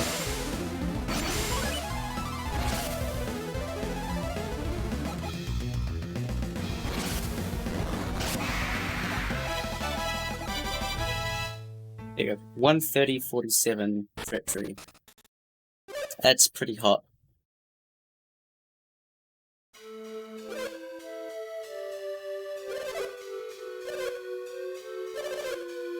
That is not too bad of a time.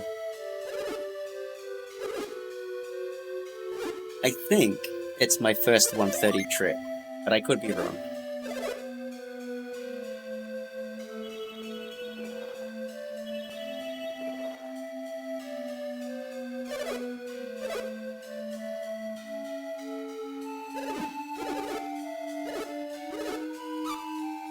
Anyway, at this point, any experience issues we may have had are gone. We are all good. Even Ivan being underleveled at Mogal's not an issue because we've already minted him, so it's all good. Just have to wait and see, Aurorius. Just have to wait and see.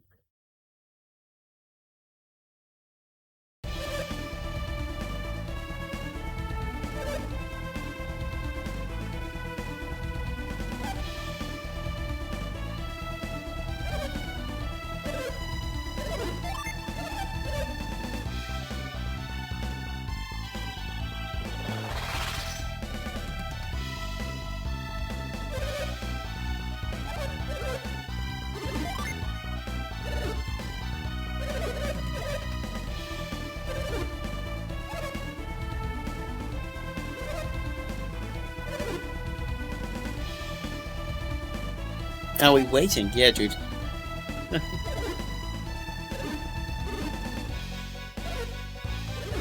Spoiler alert, if you haven't been paying attention, now you should definitely be paying attention.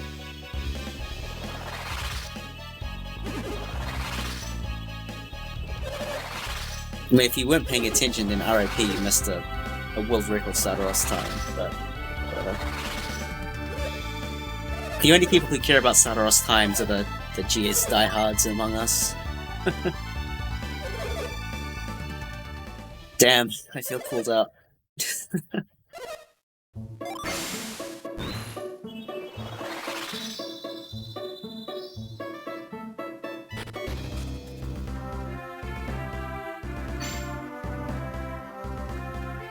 It has not, Matt Damon. This is the first time Golden Sun's going to a GDQ. It has been at a GDQ event. It was at, we did TLA for GDQ Hotfix. We did TLA any percent, actually. Super bold of me to do that. That's a very, very difficult and technical category. And we pulled it off within estimate. It was pretty great. It was one of the very first hotfixes as well. We won the vote by a landslide. Correct, it's been an RPG limit break. I want to say once, but it may have been twice and I forgot. Oh, it was going to be twice, but then it got cancelled. This is a great fight to get, by the way. Very easy to kill. Ray Plasma actually kills this. And it's been at ESA a grand total of 3 times. Oh, Ray Plasma didn't kill it, never mind. I'm wrong.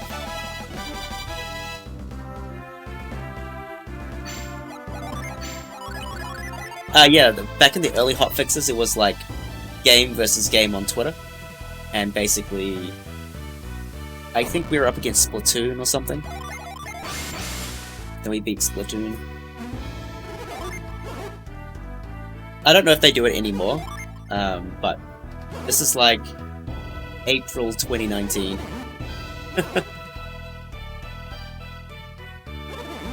It was some time ago.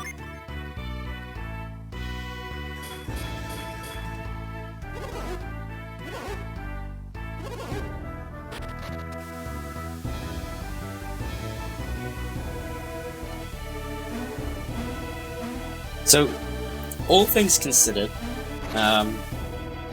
while Breeze is a time loss that can happen, I think Zephyr's the first point where a Jin fleeing is really, really, really annoying. It's going to be an online event, yeah, Matt Damon. It's not going to be in person, which sucks a little bit, but owing to COVID, can't really blame them, right? Zephyr's probably the first real big feels bad, like, I think Breeze is like a minor feels bad, but this is a big feels bad.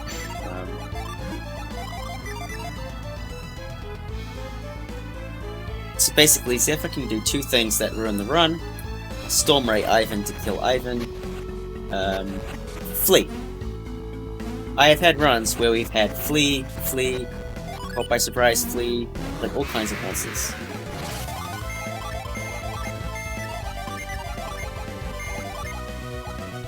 And look at that, I misinput.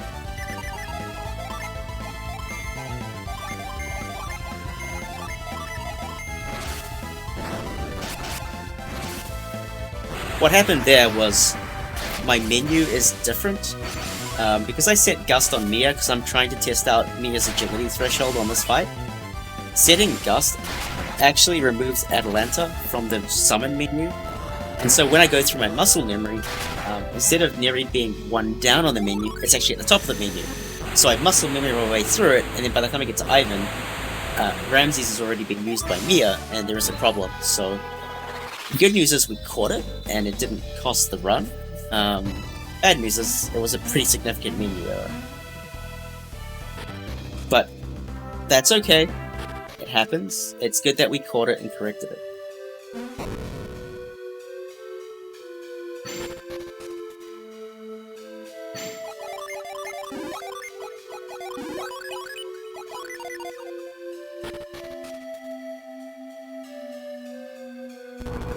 Alright, Mogul Forest. We all know Mogul Forest. Frockley Central.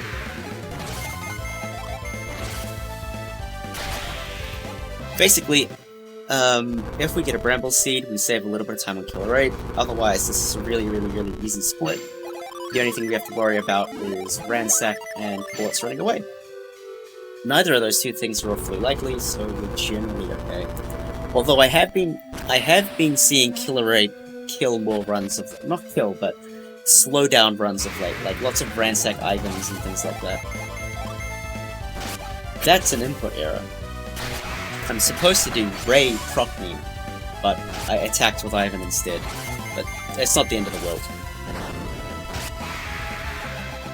You really need two Bone Fighters alive to be scared when you're at full HP. Basically, they have an ability called Undead Sword. Undead Sword does a ton of damage. But really, I think everybody tanks one Undead Sword, so you really do need to have, something go wrong. That's the whole reason we set Forge as well, so that Mia outspeeds consistently.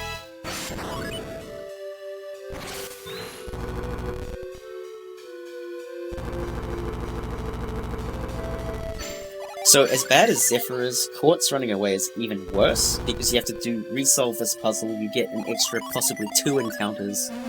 It is a huge feels bad. And of course, Quartz runs away. Conservatively, that's a 45-second time loss.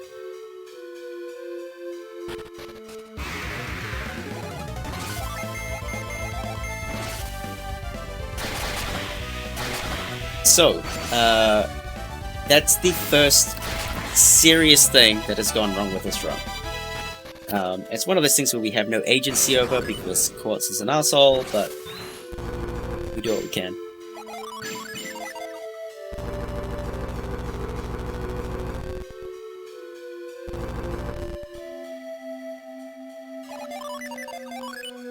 Yeah, that looks like basically a 50-second time loss.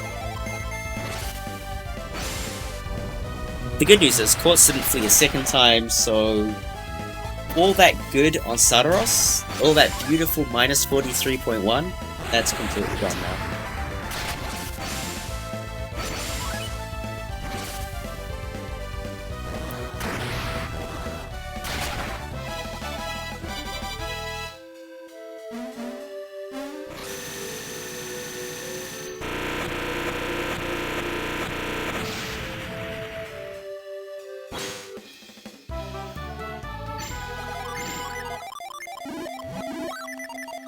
It's really good to set your Jhin, or stand by your Jhin on that first click, Because that way you can do the heal, and then when it recovers, Mia's already in the Mars class, which is really great.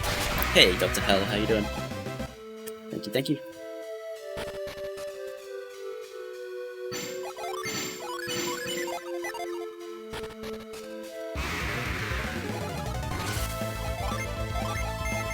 So, this is the wrong way to do this encounter.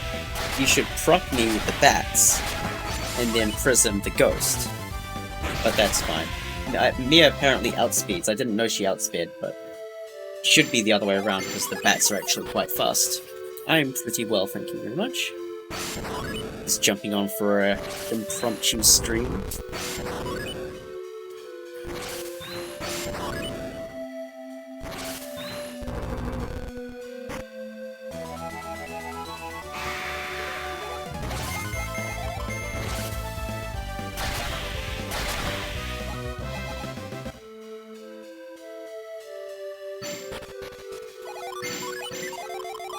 Okay, what take do you want, Aurorius?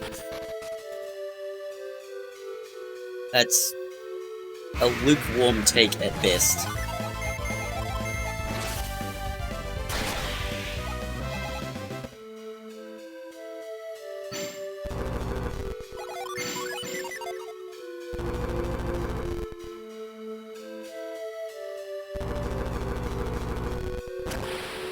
Like, if Felix was announced for Smash, I don't think anybody in the Golden Sun community would have an issue with that. I think if it was Garrett in Smash, like, I think we'd have to have words. Matthew in Smash, we would begrudgingly accept because reasons. Jenna in Smash would be the ideal outcome, I think, all things considered.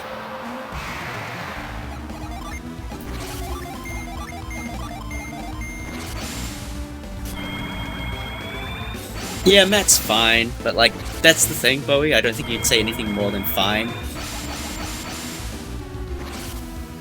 So, yeah, Killer Ape, things you don't want to see. You don't want to see Warcry on people who haven't moved.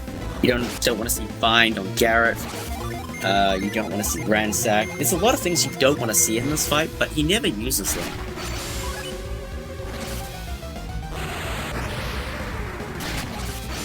I would love Satoris in Smash as well, that'd be fantastic. Anyway, we're losing a lot of time here because Quartz was an asshole. Debilitate, what a good ability.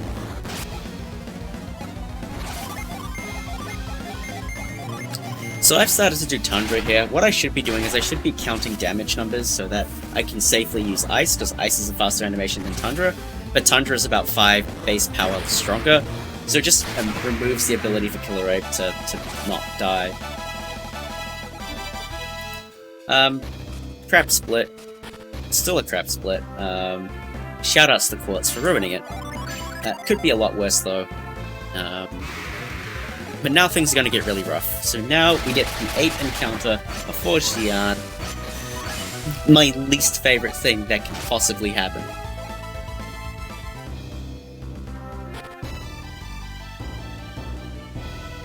I mean, we'll rally behind Isaac, but low-key Felix is a great character, so who cares? Do this menu. Apparently my positioning was wrong, and I'm far too high to do the Frost Flip. And if this happens at GDQ, I promise you I will reset, and I will reset the room and do it again until I get Frost Flip.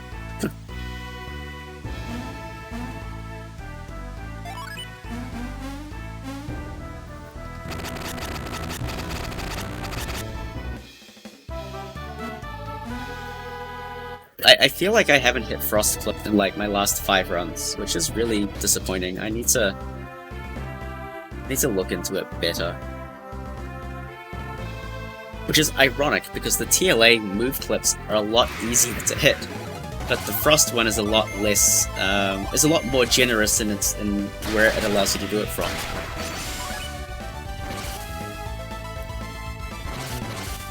Also, another ape. Another ape. Apes are really tanky. There's only one way to kill them, and that is you throw 2 tier 3s into them. And this is now extremely awkward because we don't have Neptune for our good friend Corona. So I don't know how to kill this guy from this position, so I just made something up and hoped it worked. If Fireball targeted Ivan there, Ivan was dead, by the way.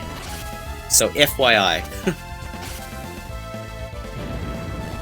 So again, I have no idea if this is optimal given my setup.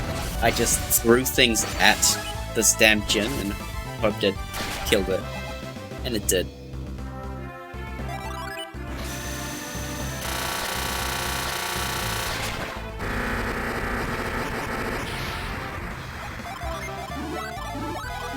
But right now I am thinking, this split sucks. This split really sucks.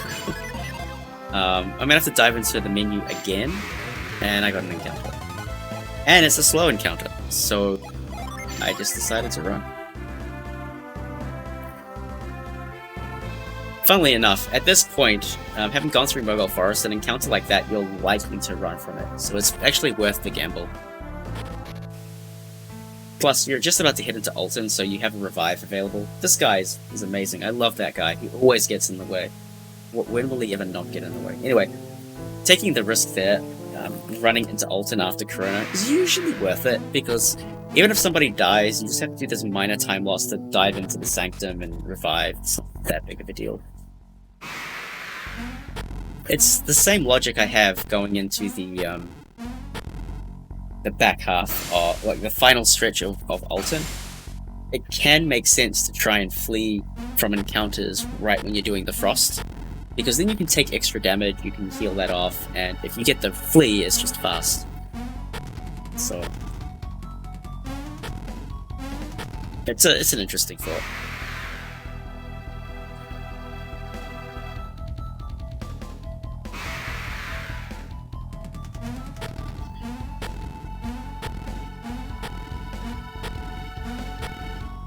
Well, I mean, around these parts, I mean, I'm on the controversial train that I think TLA is better than Dark Dawn, which is better than Golden Sun 1.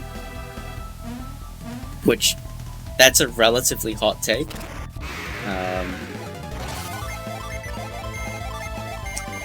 But I'm prepared to defend that opinion.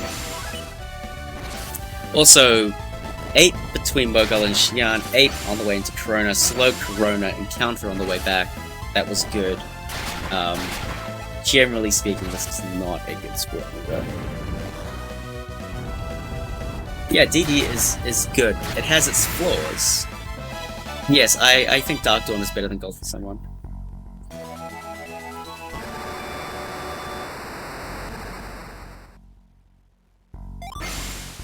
I think Dark Dawn is just Golden Sun 1 in a larger world, and I like that.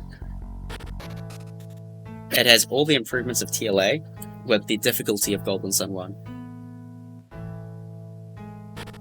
The only issue Dark Dawn has is that it has Terrell, which is a huge problem, but we can overlook that because Karis and Hini. I mean, Dark Dawn has arguably the best dungeon design in the series, so I agree the dungeons have variety in Golden Sun 1, but Phantasmal Bog is an amazing dungeon. The dungeon design for that is otherworldly good. The Belinsk Ruins, my god, that is such a good dungeon. Here's that 2 Dirge skeleton encounter, by the way, that I have no idea how to clear efficiently. I should just do properly Tiamat, but I can't. My brain is just not operating correctly.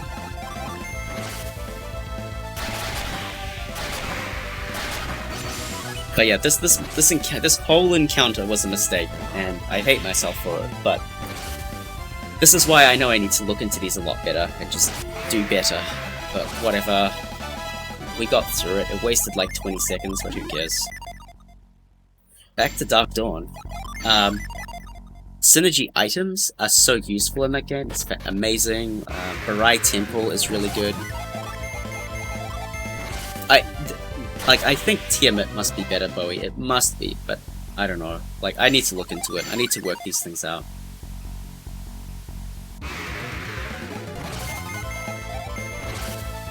What's another good dungeon? I mean, even Warrior Hill is a good dungeon. That's neat. It's interesting. The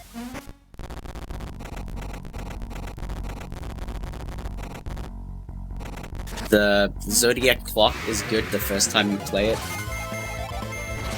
I don't know, I think Dark Dawn has some amazing dungeon design, just let down by difficulty in gameplay. And storytelling, to some extent.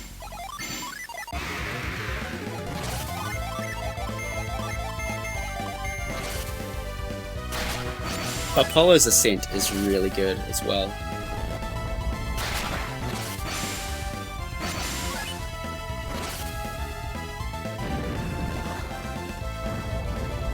Ankle Ruins? Ankle Ruins is pretty great. The gameplay is solid, Casino. Like, if you just forget the storytelling for a moment. The storytelling was good up until the last bit anyway. Ankle Ruins is a really, really strong dungeon. I mean, again, I'm not saying Dark Dawn is better than the Lost Age. The Lost Age is... that is something special. It's a once in a platform level of game. Bells do not improve Sartorius' theme, I'm sorry, but that is categorically a downgrade.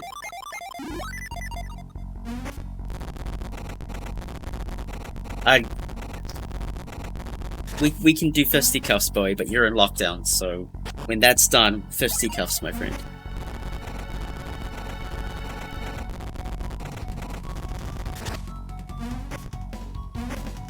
There's definitely at least one I dislike in Dark Dawn. I don't like Compa Ruins. That's a silly dungeon.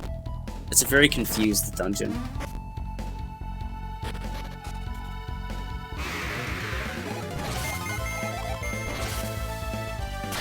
Ayers Rock is still the best dungeon in the series, but that's only because it's been blessed by speedrunning.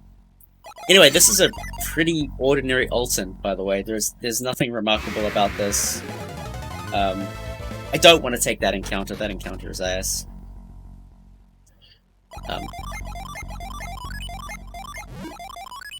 I think if you exclude the fact I had that massive hiccup in the 2-Bat-2 skeleton encounter, this would have been an alright Alton, but as it stands, it's pretty bad.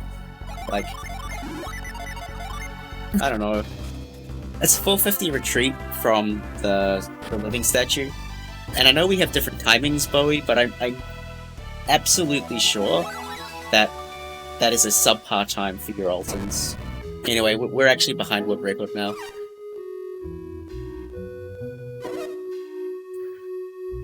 Yeah. But, like, that was only 6 seconds slower than PB, and it's like, well, yes, that's a minute from my gold, but, like, it feels like every Alton run is like that these days, so it's a bit of a feels bad.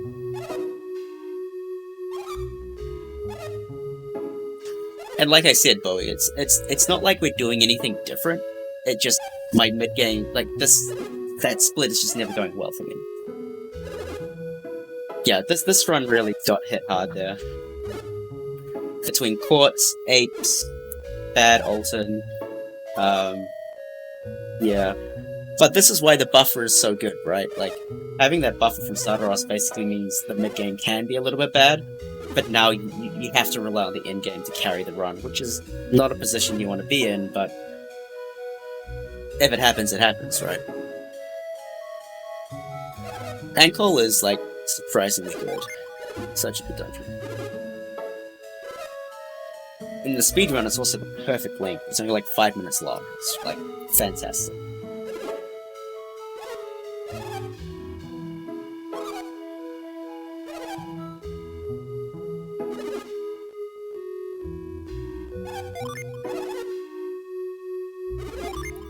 Taupo Swamp, without any shadow of a doubt.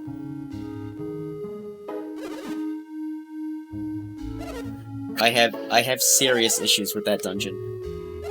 And it's not even that it's conceptually bad or that it's not interesting, but the soundtrack is terrible. There's no reward. There's no reason for going there. The stupid air vents are dumb. Like,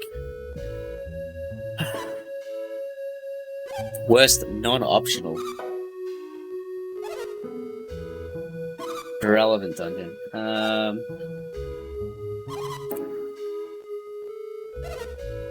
I really dislike Ultimate Cave. I think that's such an uninspired dungeon. And really they could have done a lot better with that. Not a fan.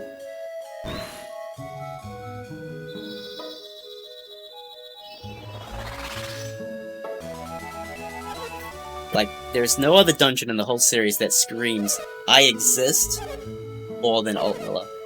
It has no other remarkable feature, it's just, it's there, you do it, great. Done.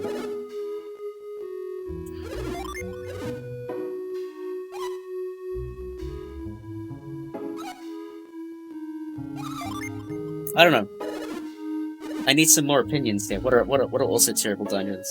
I mean, I don't like Aqua Rock, but I liked it casually. Oh yeah, Kandorian's great. This Water of Life's really important to get. The Manticore can be an asshole, and you need that just in case someone gets poisoned and dies. And if you don't have that Water of Life, you're just gonna have a really bad time on Vine.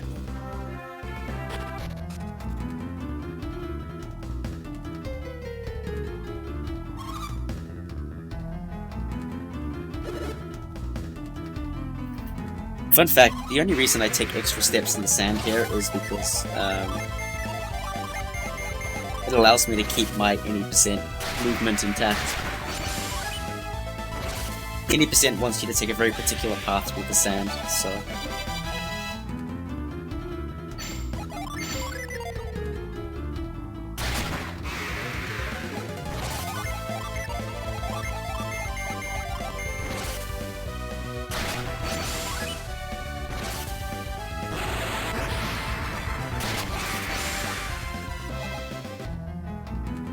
This part of the game is actually starting to hint at the fact that property isn't all broken.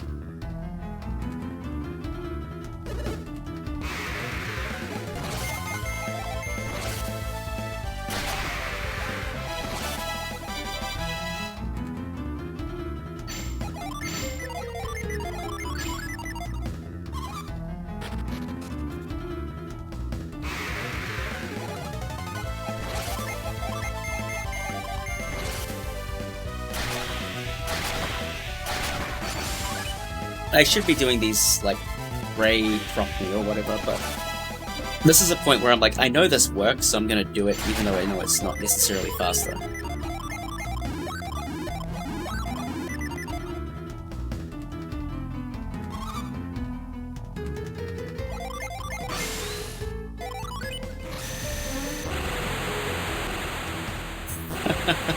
Yeah, that would have been helpful, Bowie, but it's all good.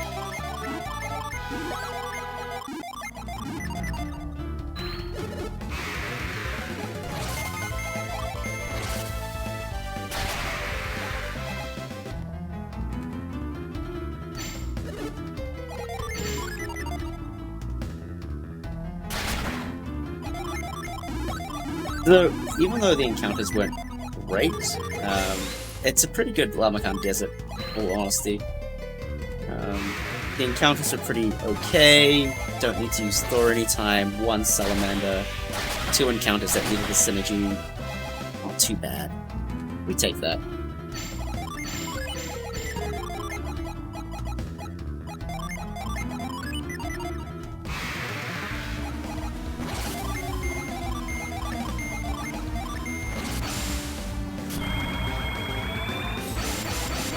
So another 159 Manticore start. You know, one day somebody's gonna get sub 2 Manticore, because it's possible, it's just very difficult. So this is the Impair Nova pattern, which is kinda gross, but It could be a lot worse. Oh no, you can have blasts. My bad.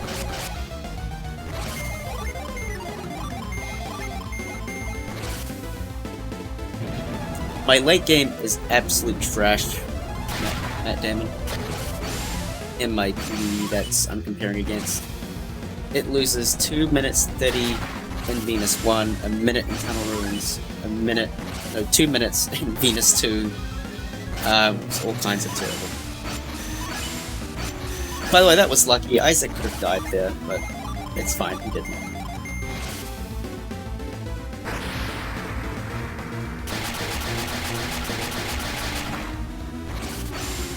I don't think you've had a 153 Lamakan Temple enter. I think you've definitely had 154s. And I'm only barely getting a 159 Manticore start. I've only ever had 159 Manticore starts twice. So it's not like it's some easy thing that you can just get.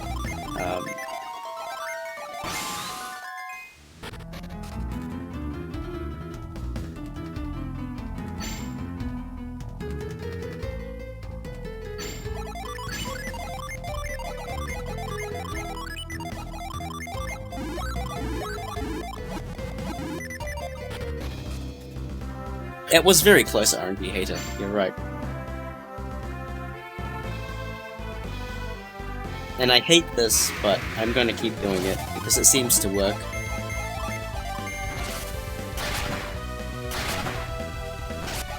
Basically, the whole logic there is that if on the frame you get the encounter, you're not pressing a direction, you will always get the gem. Always. However, if you're pressing it, if you have an input pressed when the encounter happens, it's a toss-up. And I hate that that's a thing, because it's not optimal. You just run it and you get the encounter and it's fine. But now I am superstitious, because every time I have needed first try Vine and I have done that, I have got it.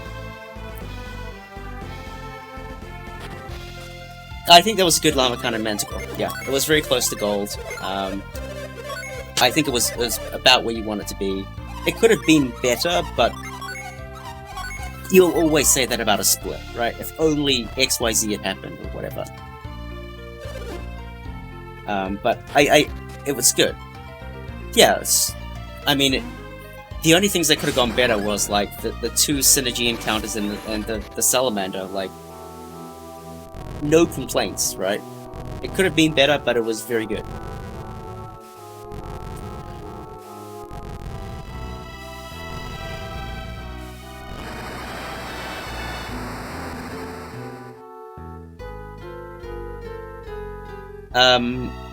I didn't get an encounter skip, but I did get a good encounter on when you do the warp out of bounds.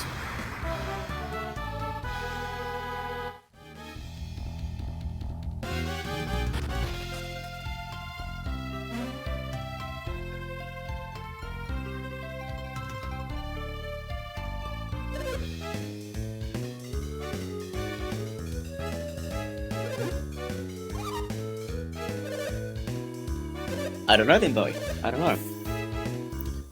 Could be on math? I don't know. I don't think so. I haven't noticed you doing flights poorly. Like, the fights there aren't that complicated. It's generally just use Propney.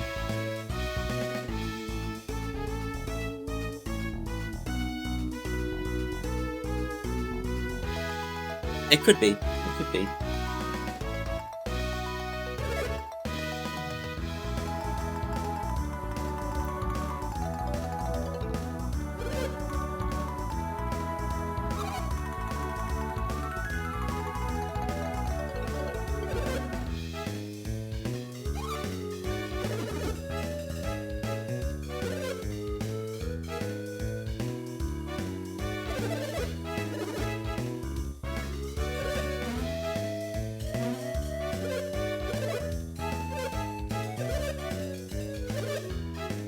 So shoutouts to the split for being amazing.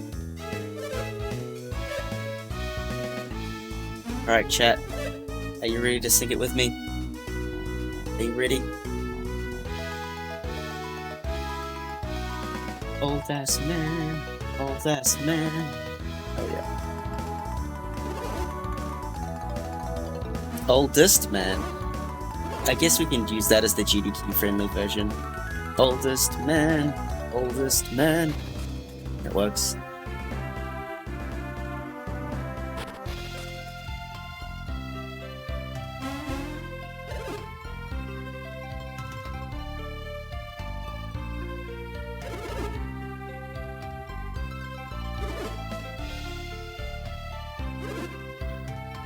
Yeah, so as we all know, this split's not very eventful. Run around doing things. Actually, there's one interesting thing I did here, which I think is a good thing to keep in mind. After the Vine fight, if you do the Vine fight correctly, which is, you know, Thor Plasma, you shouldn't need to touch your Jin menu again until setting up for both. Sorry, you shouldn't need to touch your Jin menu again unless you get an encounter. Because you have Judgment primed, so you can always just fire off a Judgment and that's fine. But if you skip the encounter, which I did in this run, and skip the encounter onto the way to the docks, you don't need to do another menu until after the Meteor, because the Thor is irrelevant. You just need to keep in mind that everything's one slot higher.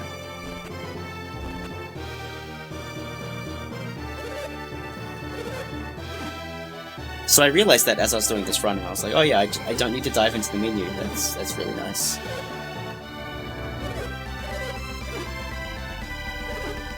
It's not like it's saving much time, because you have to dive into the menu anyway to do the anchor menu, but hey, it helps.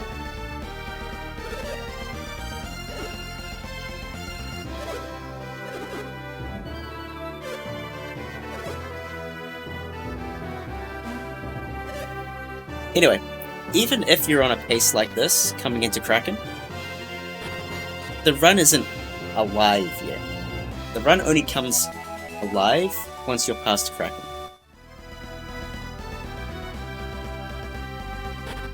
Yay, I did the trick. Pro tip, never do that. It's not a good idea.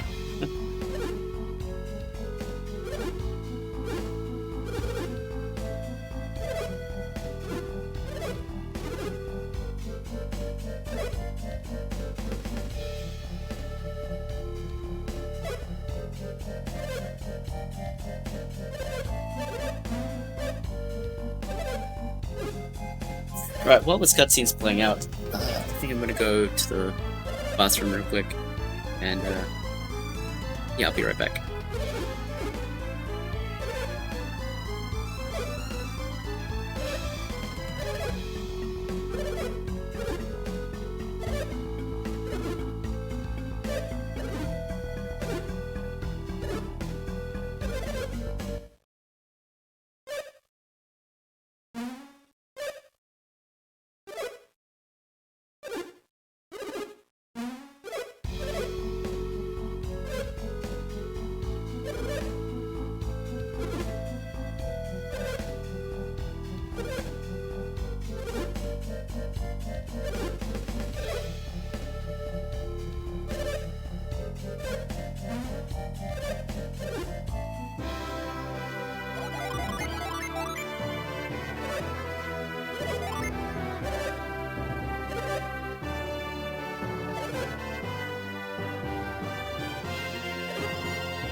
Hello, I am back.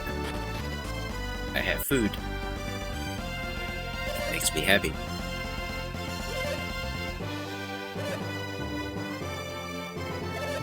My run included reset. What do you mean?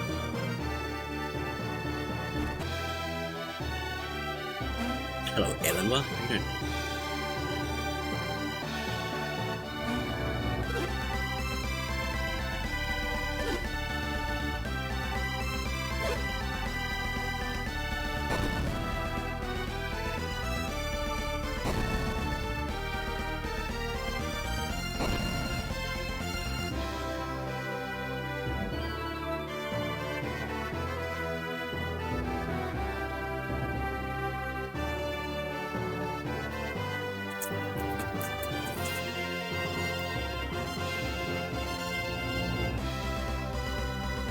Yo, thanks, Critic.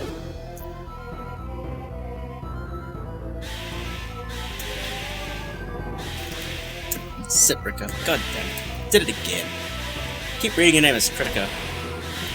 Shoutouts to Critical Sid for ruining that for me.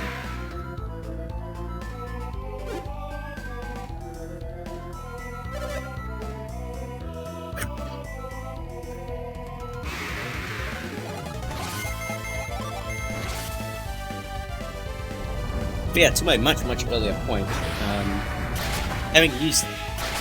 having not used any summons in the overworld, it basically allows me to not do the menu there, which is really nice. Now I just get to standby mention here, and we're good to go. Yo, Speedrun, thank you. How you doing? Appreciate that. It is nice to be able to rep Golden Sun at a GDQ event finally.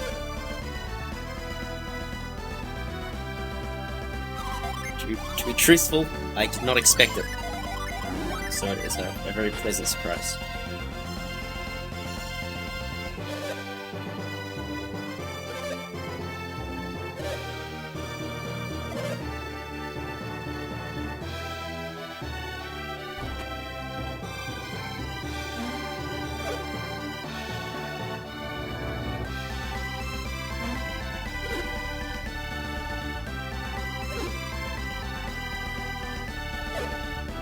As much as I like this game, I can totally understand the GDQ hesitation around putting it into a marathon. That first hour of gameplay is pretty... Calling it gameplay is a bit of a stretch. So... It's nice that you're willing to overlook something like that.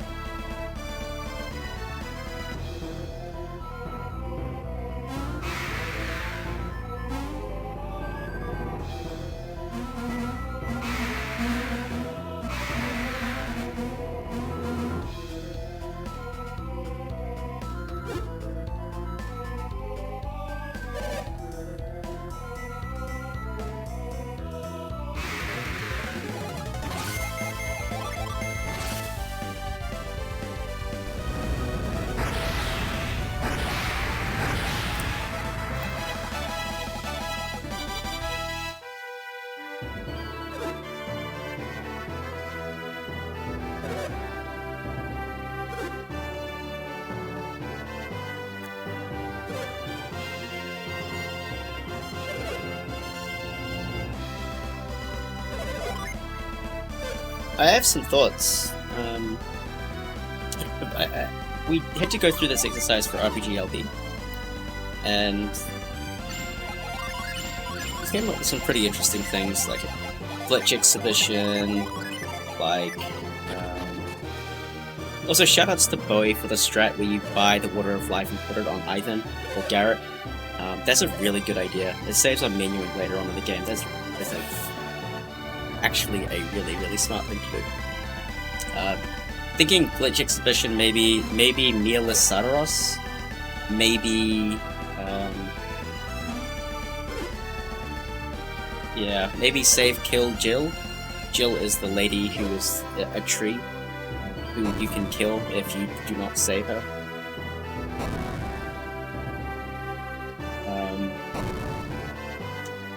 Menu color, because there's 6 or 5 preset options that you can pick.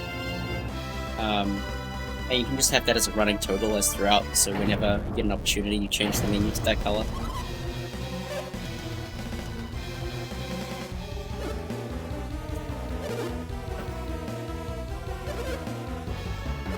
Of course, character names as well. That's a pretty obvious incentive.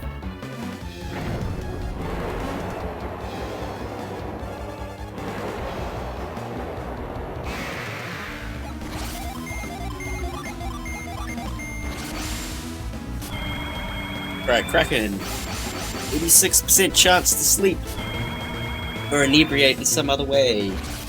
On a run like this? Nah, Crossbow Detour is dumb. It just wastes a lot of time. On a run like this, where you don't get the sleep or the stun, you start shitting bricks. Fortunately, we proc the sleep.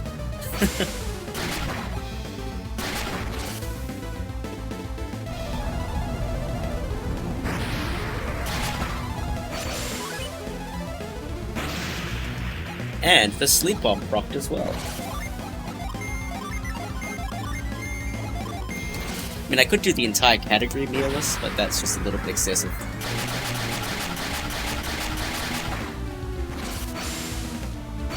So here's a question. This is going to be almost gold pace, and this was a second turn sleep. How?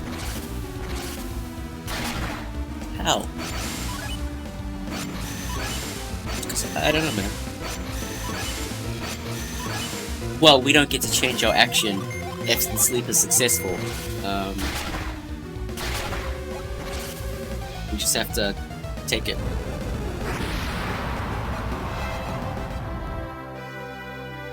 So clearly there's some time to be saved on that gold, I think.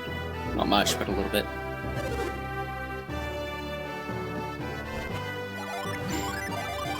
The X return adds like 20 seconds, 15, 60 seconds or something. Less than that, maybe? I don't know.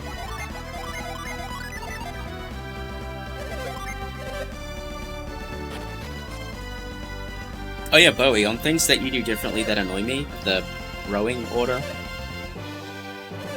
you do that differently and weird, and I don't like it.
Okay, so this split coming up is a big split.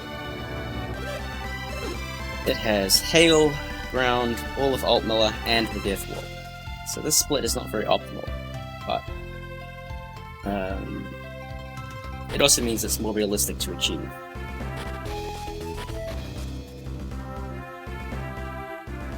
Also, this is the start of the bit of the game where you're going to start to see a lot of wild swings in time depending on the encounter type and the number of encounters you get. Because now the encounters are taking a tier 4 to kill, and you know, there's 2 seconds, up to 4 seconds between Judgment and other summons.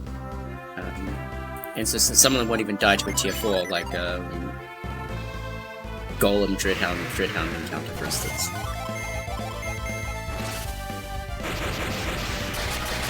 So this, and if you saw Bowie yesterday, he got absolutely smashed by Alt Miller. Lost like over a minute getting to the bottom floor. It just goes to show that the split can be a real pain.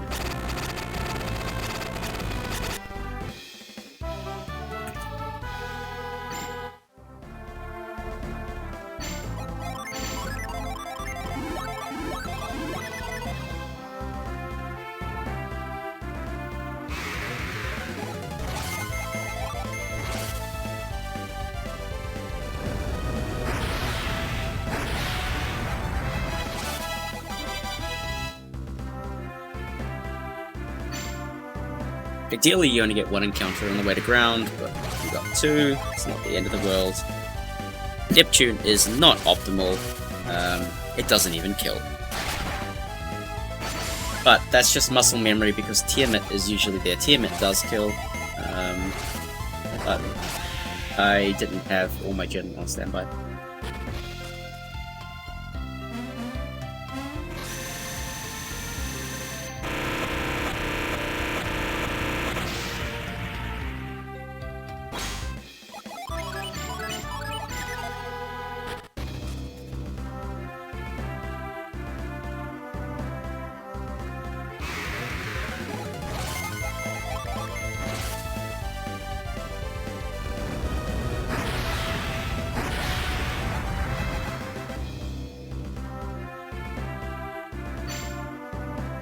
$8.34, okay.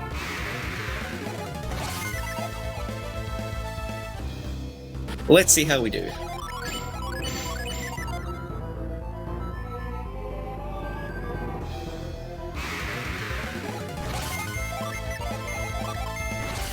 Hey, that's interesting. How did you get that piece of information?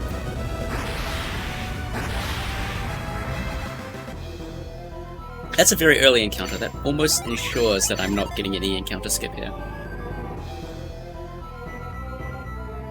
Although, the second encounter is happening at a very, very good time, so that's pretty good. Aha, okay.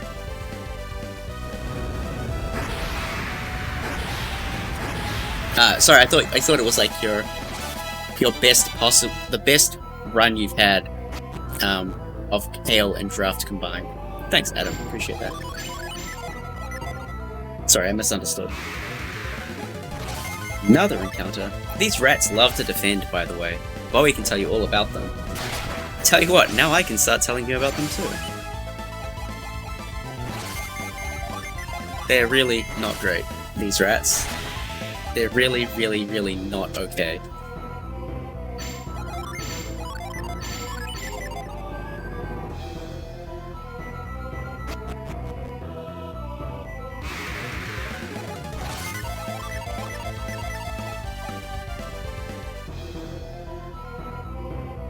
I almost could have killed that encounter faster than flubbing around in menus. Oh well.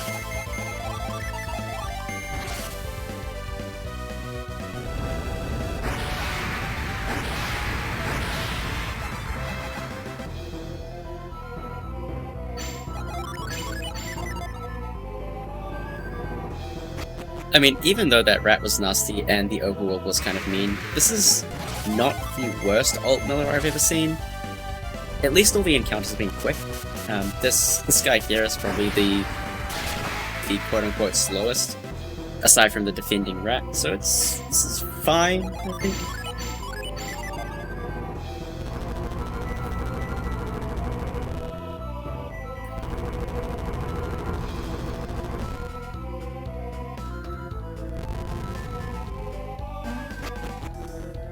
Although now that Bowie said 8:34 goals, I don't know. This is like only 7 minutes in.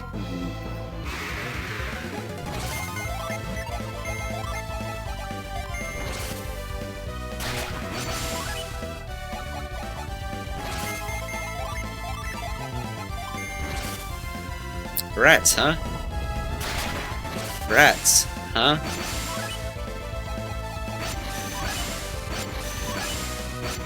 So at this point, I'm thinking, I'm just going to use Ground and Judgment, because Ground will prevent the Ultra Defend, and if he Ultra Defends again, I'm kind of running out of summons. So we made sure we got him that time.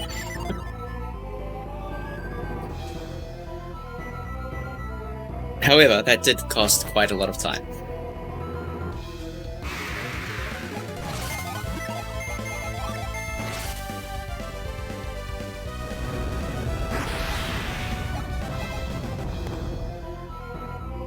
There you go, Bowie.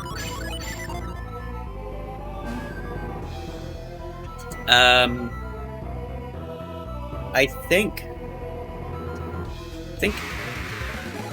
Judgment does kill targeted if they defend. I think. So that's 837. Okay.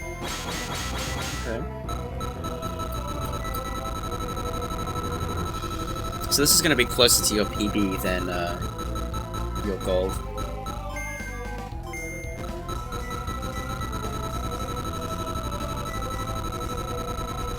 You do, but if they're always on the side, so you can't just target it.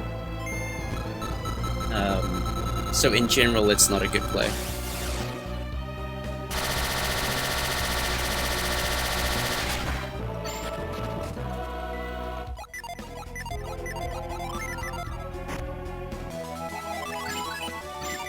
Yeah, I think this is a good one as well. I wasn't sad about this alt Miller.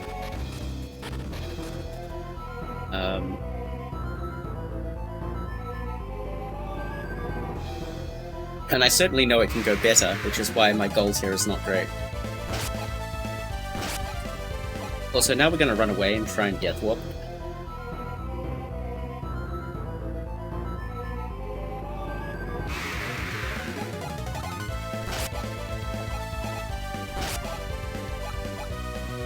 Okay, this is a little bit sketchy, but this is still fine. Well, you have to, it's just straight up better. Although that was unnecessarily risky.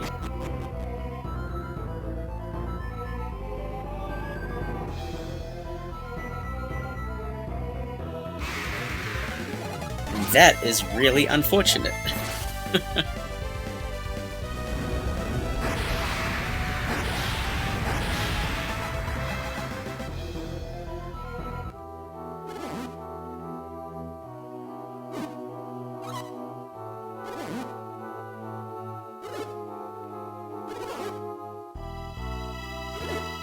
Please, no rip. Okay. Well, I hate to break it to you, but the whole point of this is to die, so...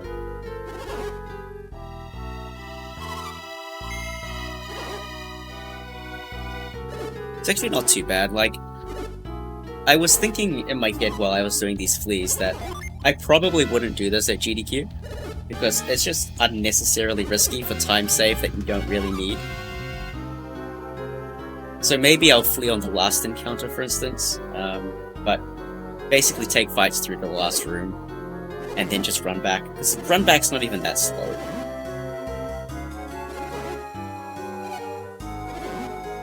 And it just saves an instance where you get wiped, and that would be really embarrassing.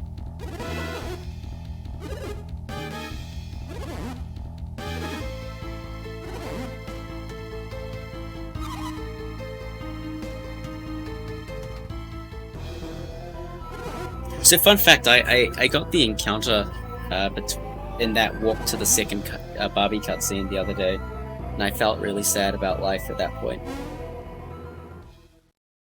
That is actually the worst possible thing that can happen.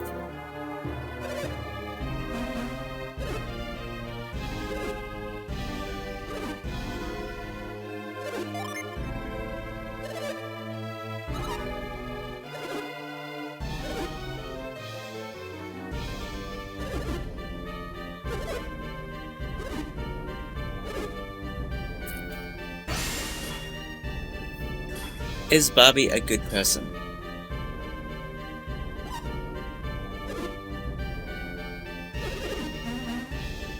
It's a very difficult question to answer. He is a person who has done good things and bad things.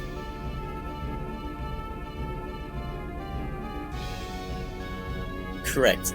He does things for selfish motives, but that he has turned Tolby into a prosperous nation, and that's largely through him facilitating the business deals between Tolby, Calais, Silk Road. But that is all to fund his selfish motives of finding Lemuria. It's like, you'd call him probably a bad guy, objectively, but it's not that black and white.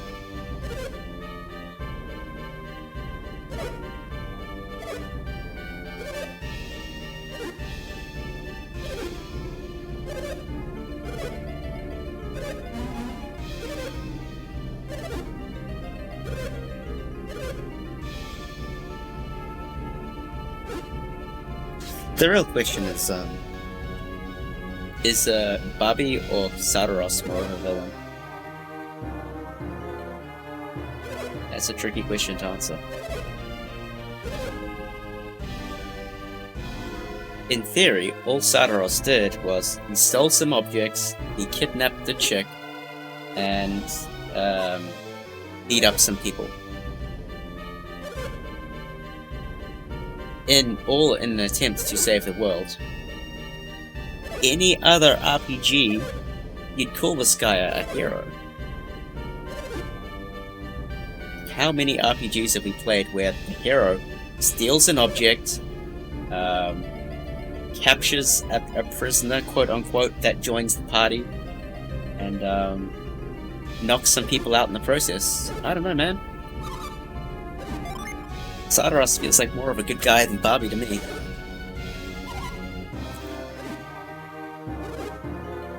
That's a totally fair comment. Hammett has done very well. But then again, Bobby's been alive longer than Hammett, so whatever. Anyway, we're losing time on gold, which sucks. We need to get an encounter really soon. And then I had this great idea. Let's fight the Mimic! And then I used Thor against the Mimic for some ungodly reason.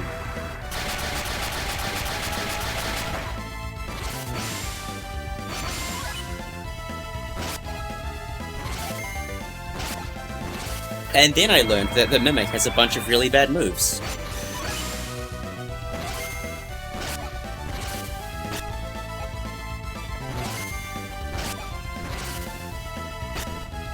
It's a lot of status moves, guys. So I think it's safe to say in future I will not be fighting the Mimic. Anyway, we're under-leveled, so we do need the Power Bread, but pro tip, don't do this menu with reveal up, because the menu is laggy. So don't do that. That's also a thing you should not be doing.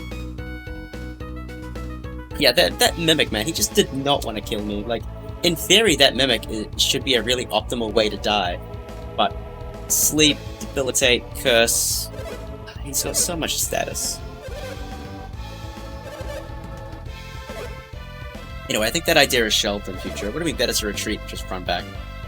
And then die to whatever. Also the Thor, yeah, the Thor did not help either. Anyway, we're a minute behind, basically.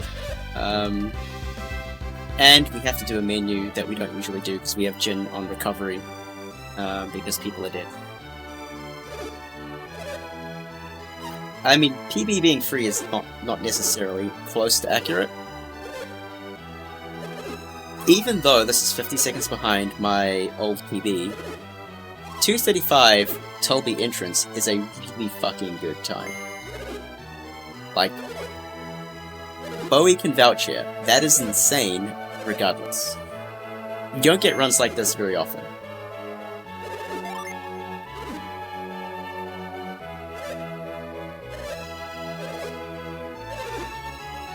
Now, of course, that could all be taken away when we fight Azart, Satridge, and Navampa, but, you know. At this point, I'm thinking it's okay if that happens, because we've got the time save later on in Zuhala, so this is good.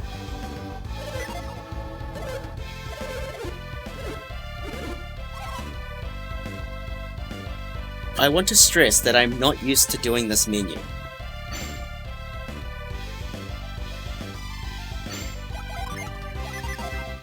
I don't need to recover an extra gem here, by the way. Don't need to do that.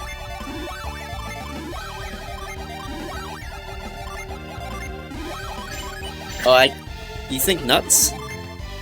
I say Colosso tutorial.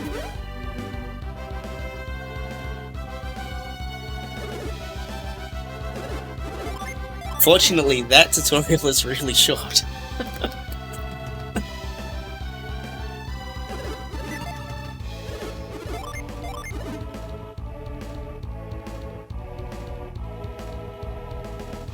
Colosso tutorial, man, the shame.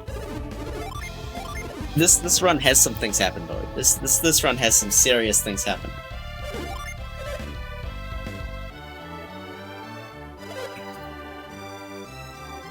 Every now and then you say yes in Colosso and you're like, well, this is a run.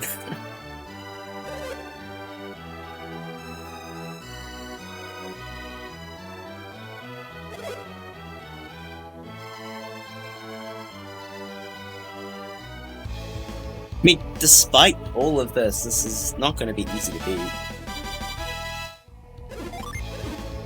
I mean, I've done 175 runs of this category, apparently.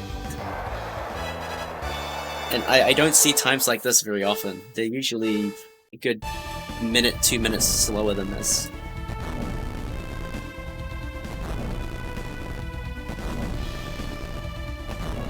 Like, this is just such a hard category to get a good time in. It shouldn't be hard, because in any particular segment, it's easy to have everything go right. Started. Dracov, started. I haven't finished 175. I also killed some runs right on the final split because I can't be bothered finishing, but... You know, it's safe to say I've completed this game at least 20 times. At least.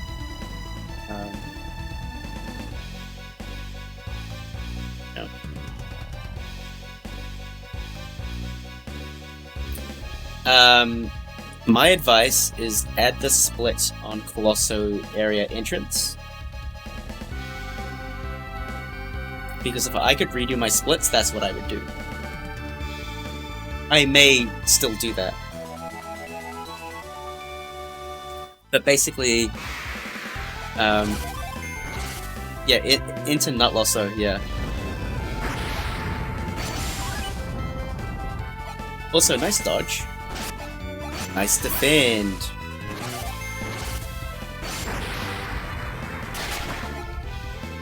Nice defend. But it's fine, because Ragnarok will still kill from this position. That's fine.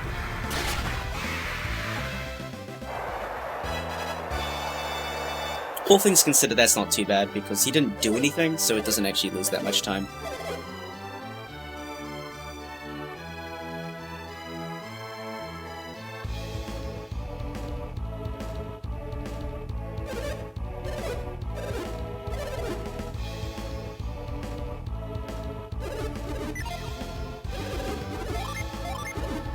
No Nut November for Azat. Yeah, dude. I just remembered that it's November. And, I should be making way more No Nut November puns and jokes and whatnot.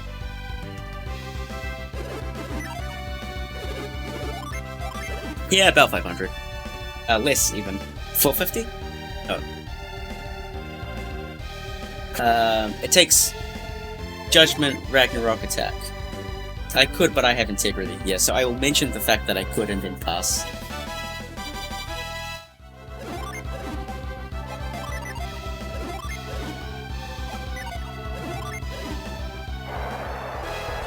So there's some fun stuff we can do in Colosso. If you hotkey reveal to L and then give Ivan away, there is a certain period of time where you can cast reveal without Ivan being in the party. So I do wonder that if you made some hotkey thingies here, if that would do something interesting. So doing the menu while these things are moving doesn't lose time. Fun fact.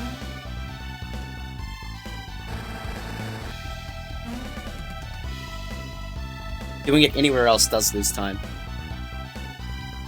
So basically, once you open the menu, the animation will continue playing out, but a new animation won't start. So it's useful to do it in that bit.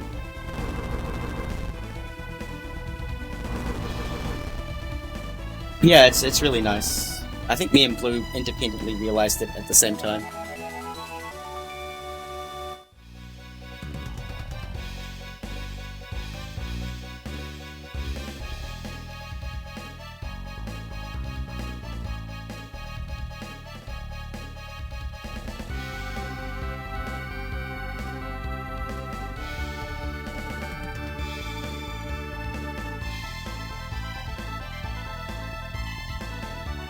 That sounds pretty fantastic. I love it when he uses the sleep bomb on you and you fall asleep and you can't do anything and he just defends. It's super great.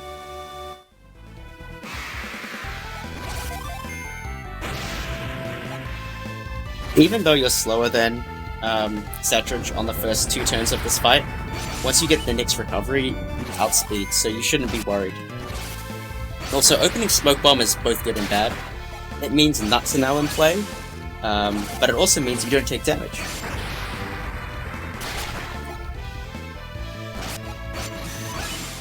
Which means you can do this.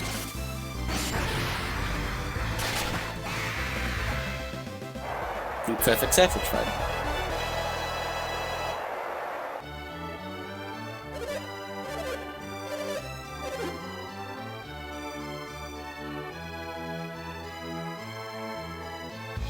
Yeah, very, very nice. It's better if he does attack, smoke bomb, attack, I think, but it doesn't really matter.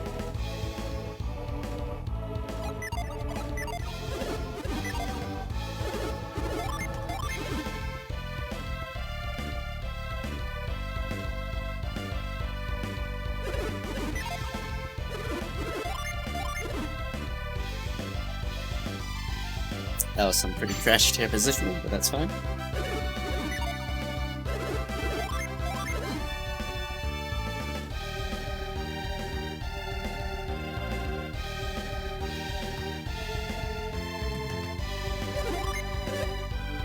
So, I mean, as far as Colossa goes, I mean, to this point, this is basically perfect. Aside from having to do extra movement to recover Gen, aside from getting a tutorial, like, you know, aside from all those things. Maybe that's the secret. If you get a tutorial, you get no nuts. Who knows? Can't argue with science.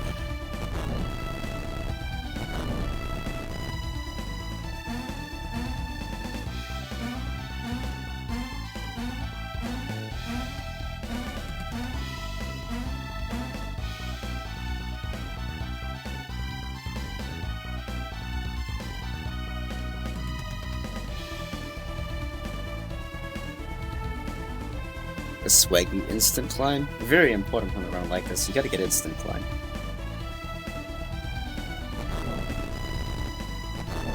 I mean, if you don't get frost clip, you better get instant climb.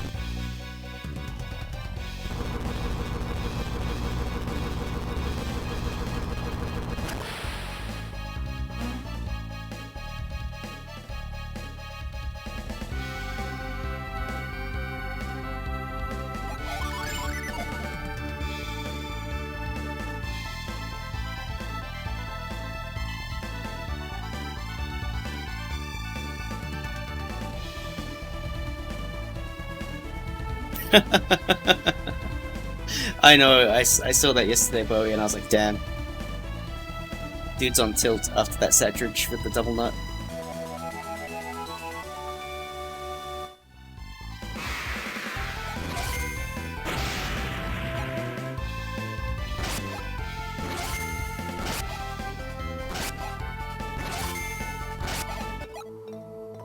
So with all that shenanigans, the slow power bread, the slow gen menu, the slow tutorial, we lost another 10 seconds. Not even mad, honestly. Not even mad.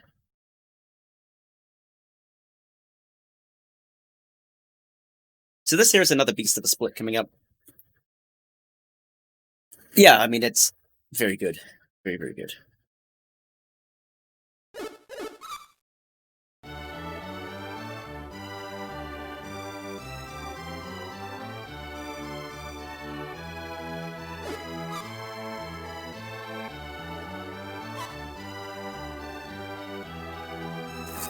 So this next split here is another one of my big splits.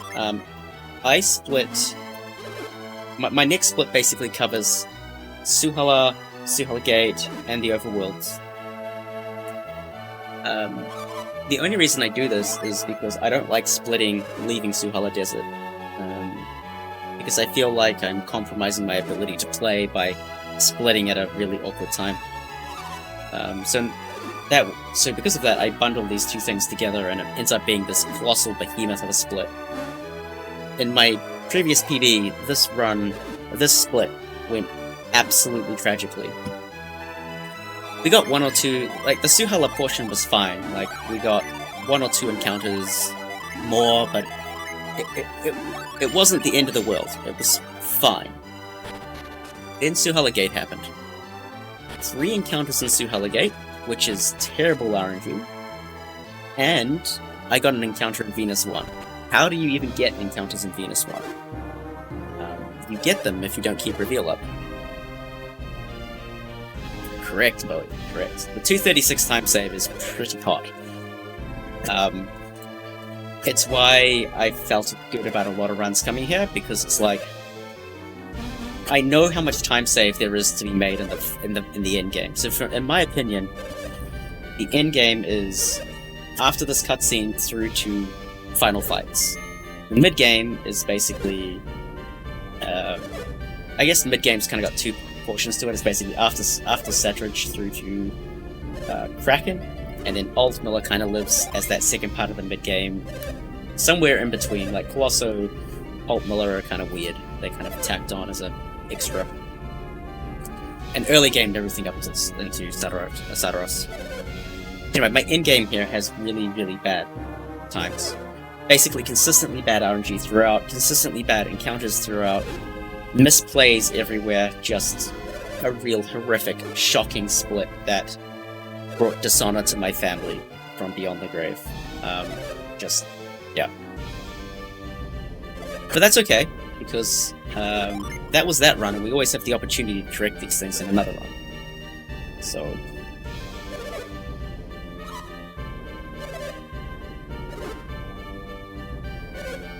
Thank you, Spatula. How you doing? One of these days, we will get the sub-3 Venus one, by the way. There's a couple intermediary milestones in this run, which are kind of nice to look at as objective times, like sub-220 Krakens, always very good. A 245 Colosso is very good. A sub-3 Venus 1 is very good. A sub... what is it? A sub-130 Tret will probably never happen, but is an interesting thing to shoot for. A 130 Tret is very, very good. Yeah, the Sierra is something, alright. The 119 Sadaros is another good benchmark. The 58 Gomez. It's kind of nice having all these little milestones throughout to kind of aim for and shoot for.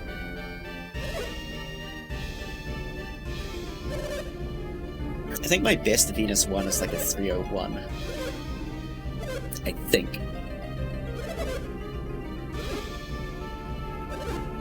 Pretty sure that run died in Venus 2 to some nonsense.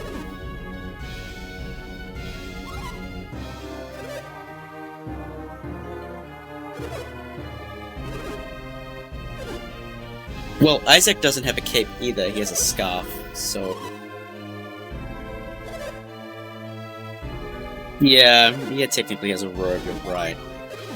But Garrett doesn't have a cool-looking extra piece of clothing.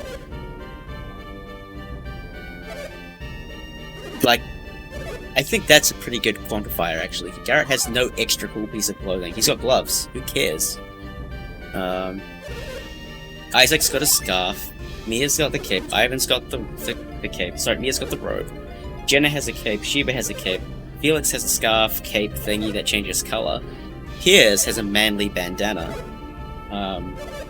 Garrett's just lacking in the costume department. Garrett has a backpack, does he?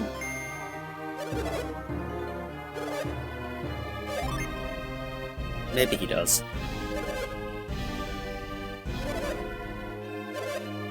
Oh yeah, dude, as a mariner, you want that. his long hair, you gotta keep it out of the way. He's also got the mariner's hat to prevent sunburn.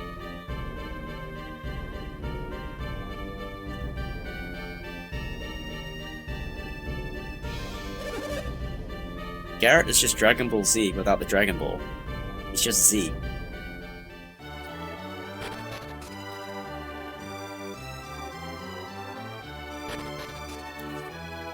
Exactly, Bowie, exactly. Anyway, coming into the split, I have done so much in-game practice that I'm really confident in this bit of the game now. I'm like, I feel good about this section of the game. So I'm looking at this and going, if I play averagely, this should sub 340. It turns out my confidence is not great. So yeah, 0 out of 1, but we got the flea, so I count that. That in my view is as good as not getting the encounter skip, because you don't waste time. 2 out of 2. There we go. Nice. That one's really hard to get, by the way.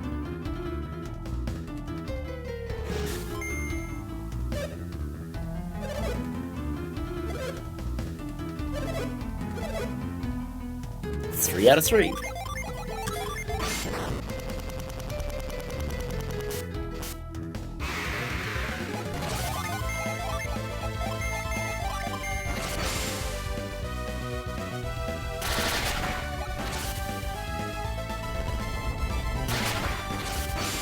Also, hey Ark, how you doing, bud?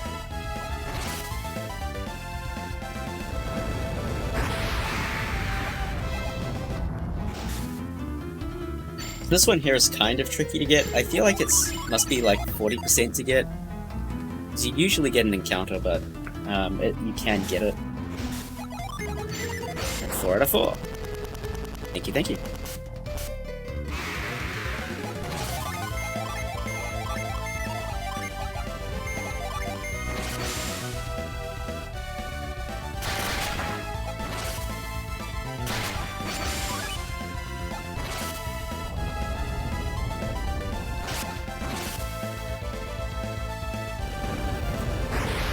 If only.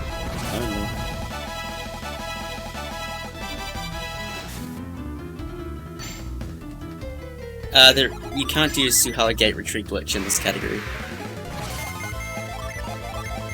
I mean, this isn't a 5th one, but as far as encounters go, that's pretty nice. You take that.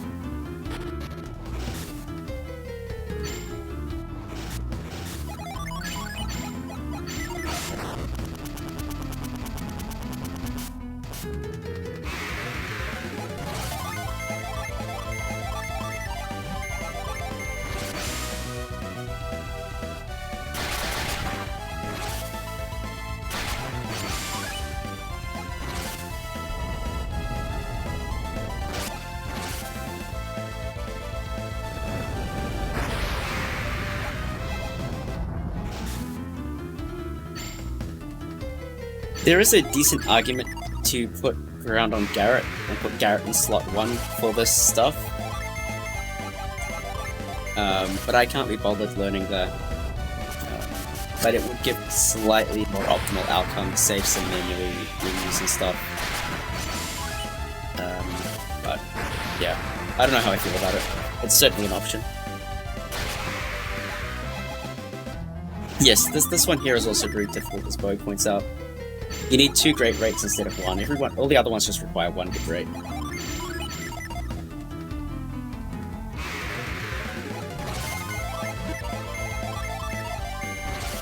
But I mean, it's pretty friendly. Like, you take the Suhala any day of the week, man. Any day of the week.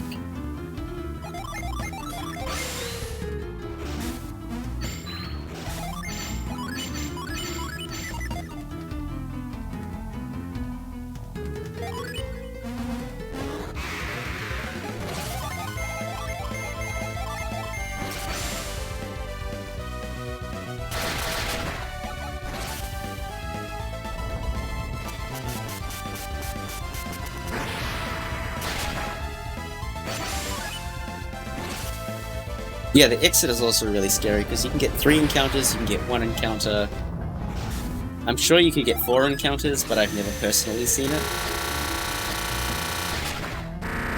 The fact that I've never seen an encounter between Flash Collection and this next gym menu, I know that one day I'm gonna feel it, but I'm gonna get it, but that day is not today.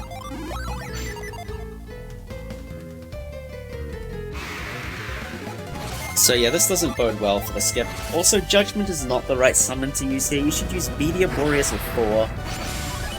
And I just flubbed it. I'm gonna call out all the misplays here, by the way, because I'm gonna get really tilted by it.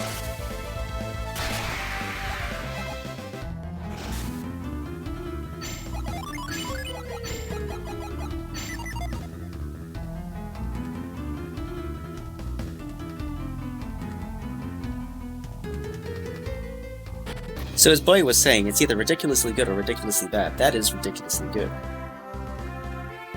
And that is an unreal good rate. That is an unreal good rate. Hey Phoenix, how you doing?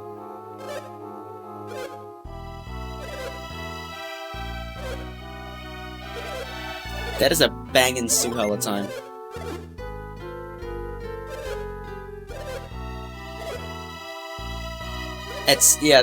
That's pretty disgusting. With the skip in the overworld as well. Skipping the encounter in the overworld feels so good, because you don't mind now if you get the extra encounter in Suhala Gate. Okay, Ground, Prockney, Judgment. It's not hard. You should use Ground on the ghost. But I don't, because I'm an idiot. Ground, Prockney, Judgment. What happens? Thought Halloween was in October. Isaac has a spooky friend. Why? Why? Of all the runs, of course, this is the run where that actually works. So, spooky friends are fun, they can kill the run. Oh nice, yeah dude, this run is worth watching. Spoiler. At least this time I do the thing correctly. You should use Ground, Judgment, and Prockney. I still flub the menu here, but at least I'm doing the right things.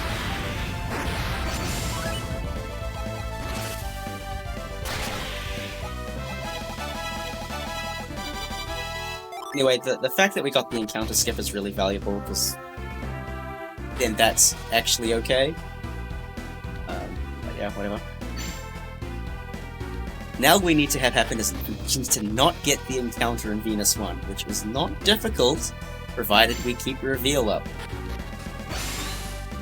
Almost sub 3'd the gate, I know dude.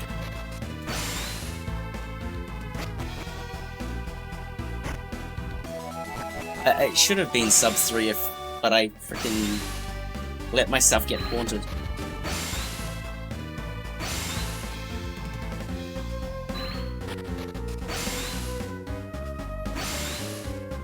For anyone who hasn't seen this before, in this dungeon, and this dungeon only, reveal suppresses encounters. Why? We don't know. This only happens in the English version. It's exclusive to English. But yeah. Fun fact. So in my PB, after this reveal, I dropped it, and just tried to run to the end. And usually you're fine, but I got an encounter. Never again will I do that. It is not worth it. Yellow path could have been gold if it was blue path. Well, near gold anyway. Which is insane, which means I'm getting almost all of that 236 time save. Hey, good cause, how you doing? That is a fantastic time. That is actually disgustingly good. 336 best possible time coming out of Venus 1. You what, mate? That is disgusting.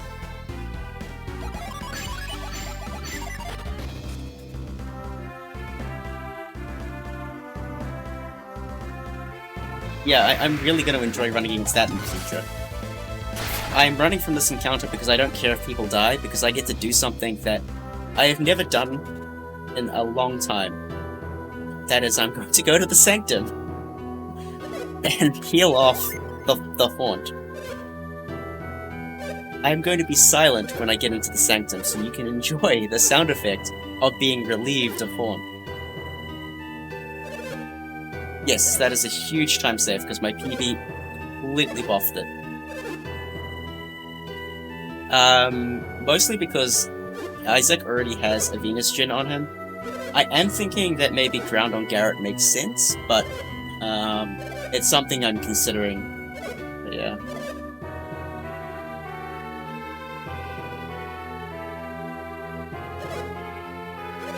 Reg does this clever thing where he keeps Ground on Mia and Flash on Isaac, which is also fine, but yeah.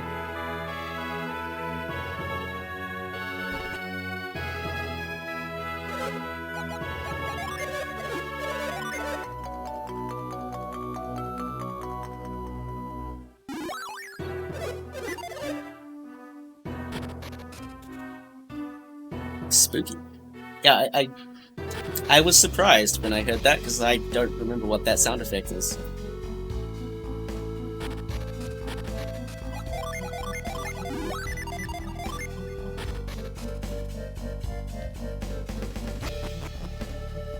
I mean, you have to heal the haunt off, man. You have to. Like, you can't go into Sadaros Minati Fusion Dragon with haunt, because that basically dooms you. You're going to get a proc, you're going to die. And that's more time loss than the Sanctum. This is a kind of annoying encounter, but Thor Judgment does kill, you just need to do it correctly. Sorry, this should be Thor Ground Defend Judgment. No, sorry, other way around. Judgment Ground Defend Thor. Whatever. Point being, Flash was the wrong Djinn to use. Because these Orc Lords are slower than Garrett. They're very, very, very slow boys. Why would I do that? Letting people die is difficult. It's also very slow. It's just smart going to the Sanctum and healing it off. Like, it's just the better choice.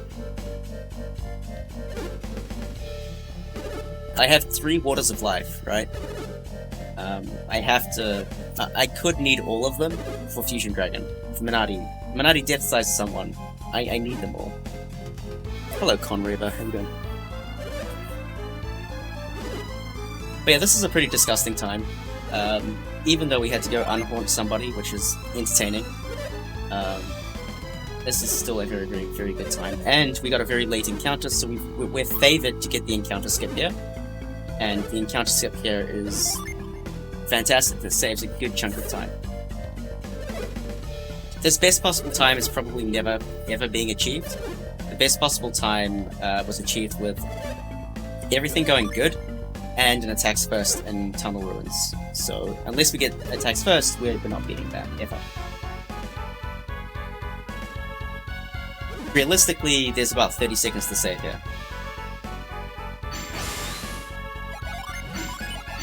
And I'm also petrified of getting that last encounter. Because if I don't have Flash or Ground and I get an encounter, it's let's just say it doesn't look good. There are plenty of things that can screw me over. Yeah, all good, man, all good, all good.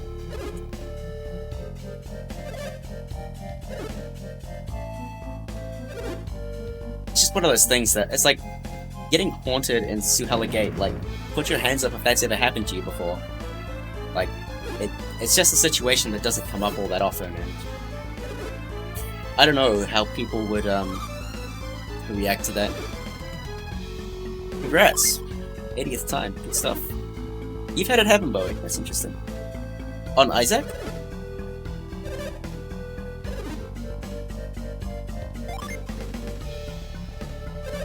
Yeah, it can happen in Tunnel Ruins. Ivan, yeah, so who cares if it's on Ivan? Who cares? On Isaac, it's a big problem, because he's not going to do enough damage with a summon to kill himself after using it. Ivan, on the other hand, could. Encounter skip, hallelujah.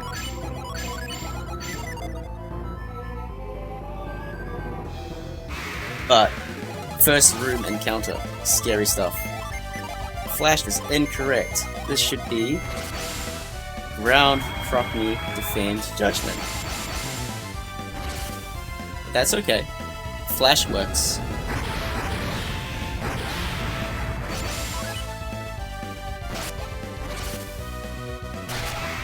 Yeah, ground on left side, yeah. Exactly. Haunt is like a 1 in 8 chance to deal a quarter damage that you just dealt back. Shoutouts to move.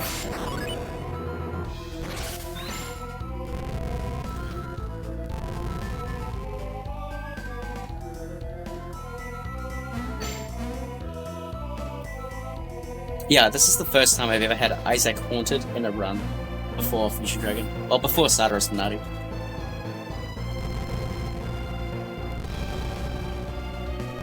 Yeah, so it's particularly bad because Isaac has enough bulk to not die after using it. On Sadaros, for instance. Sorry. If Isaac judgments Minati at full power, that deals about 700 damage, and a quarter of that is less than 200, which is Isaac's HP. If you do it on Sadaros, which is 900 damage, that will kill, but Minati will not. This run does not kill Deadhead, no. This is just turn on the game, beat it as fast as possible. I have beaten Deadhead on many occasions. There is a category which does that as well. He's easy fight. It's not very interesting. Should have used Douse of Nia, by the way. That's a mistake. Because that way we had to dive into the menu to get Frost. That's okay, it's not a big deal, it's just...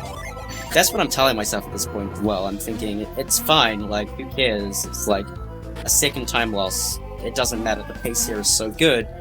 Like, who cares about a second? Oh yeah, it's perfectly possible.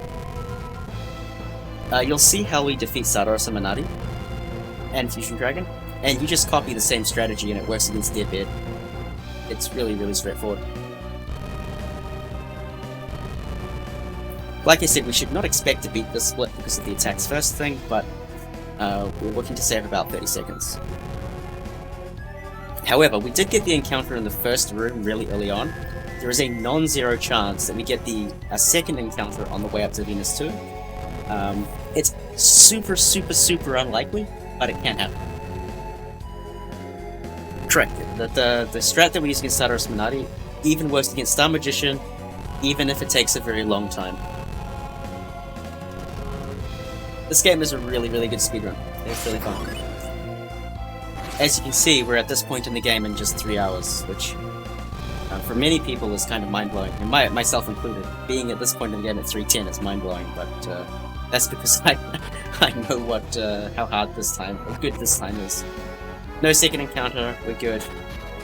Getting an encounter in this room really sucks, because then you're not getting an encounter skip.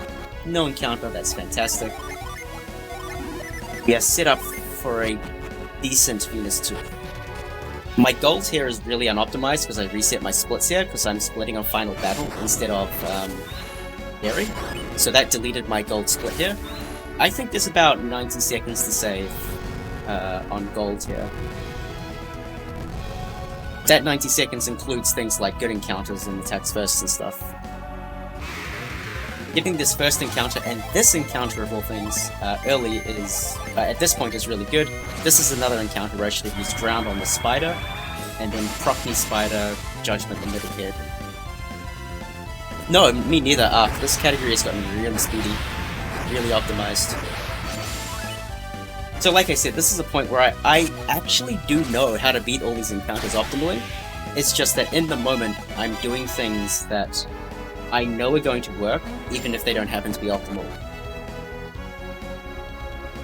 It's, and again, I'm just reminding myself that, yeah, it's not optimal, but who cares? It's fine. Get through the fight. You've lost a little bit of time. As long as you didn't get haunted, it's all good.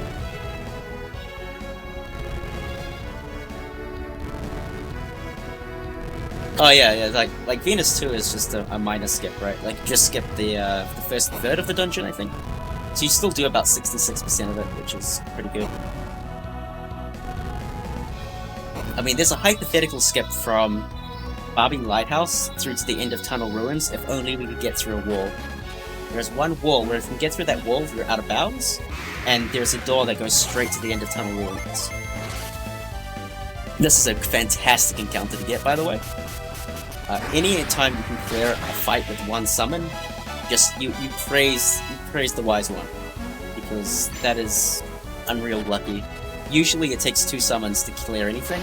2 summons in a projective gen like ground or flash. A single summon? That's amazing. Like, it's as good as an attacks first in my book. That's because attacks first is so damn rare. Lightning Barrier could be possible. We haven't proven it, but I would like to think that the Tunnel Ruins skip is possible, because that would be even more hype. Because I think that's just really cool.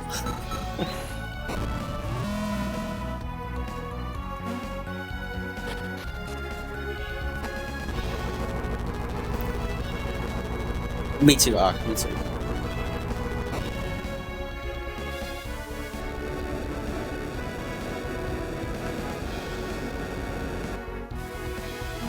Like, if it is possible, I guarantee you it would require save and quit.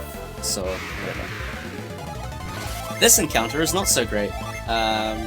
So this is wrong. Come on, Thor with Ivan, damn it. You want to Thor Ivan media with Garrett. That's fine.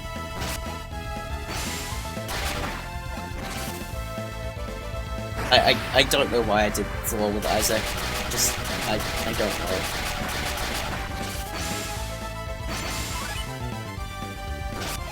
Oh yeah, I'm not saying it is possible, Ark, I'm just saying that if there are more skips, they likely involve a saving quit.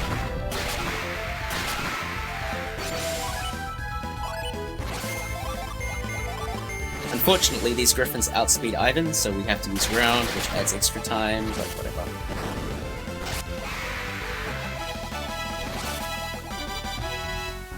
And yes, that ground was necessary. Without that ground, it could have used Twin Beaks and killed somebody like that. Griffins, you don't mess with Griffins.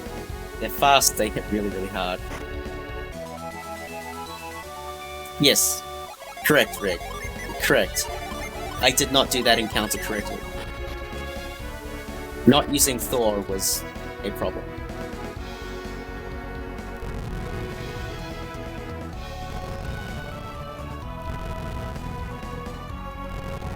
I don't know for certain, but I'm pretty sure if you use Garrett on the center, it works as well. But, whatever.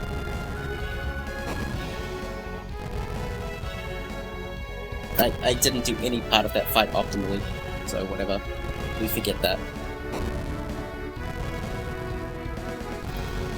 Yeah, because you should do media left or right. I think. I'd have to check my notes, but I'm pretty sure that's it.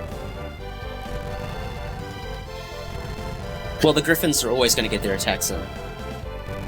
Basically, the only person who will ever outspeed anything in Venus is Ivan.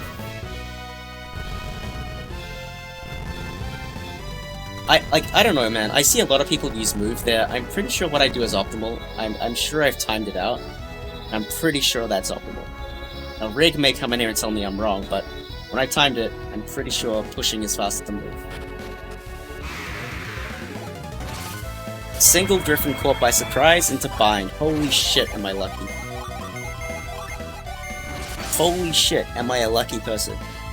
That could have been anybody did. That could have been anybody did. Could have been Mia did. Twin Beaks Mia. She's dead. But no, we got bind.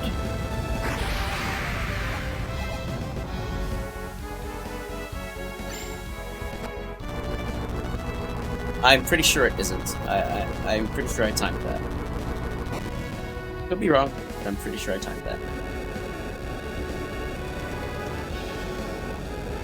Yep, if that was anything else, that could have been a party wipe. Imagine if it was like a Thunder Lizard. Just Storm Blessing, GG, run over. Imagine.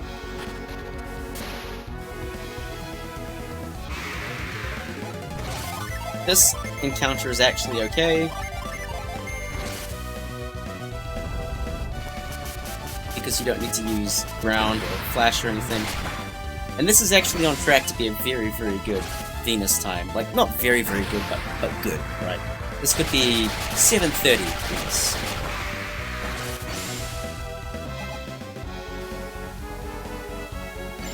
I'm pretty sure what I do is faster. I'm pretty sure. But it's not by much. And then...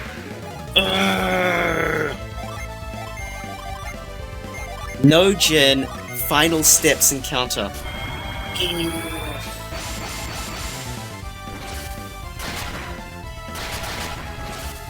And the Chimeras are weak to Boreas, and they're not weak to Meteor. And Storm Blessing. My god. This could have been a 720 Venus, huge gold split. Ah, this dungeon, man. This dungeon.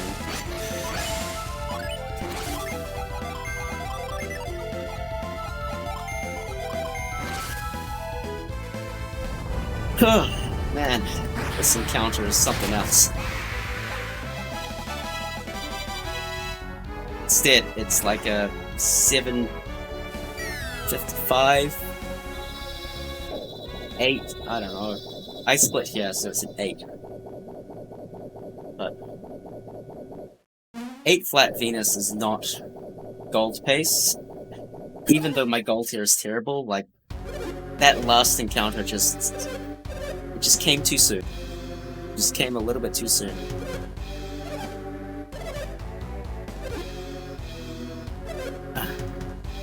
Alright, let's talk about Final Battle then. We're actually set up for a very, very good time. You can see best possible time 337. Expect that to come down to about a mid 337 or so. 100% PB is in play. Sadaros Minati can waste a lot of time if they use Break, and we can waste a lot of time if they use Resist. Potent Cure is actually worse than Break. I really don't want to see Potent Cure. And what else? Oh, and Death Size, because Death Size can instantly kill somebody. So in order of badness, it goes Death Size proc, Potent Cure, Early Resist, Break.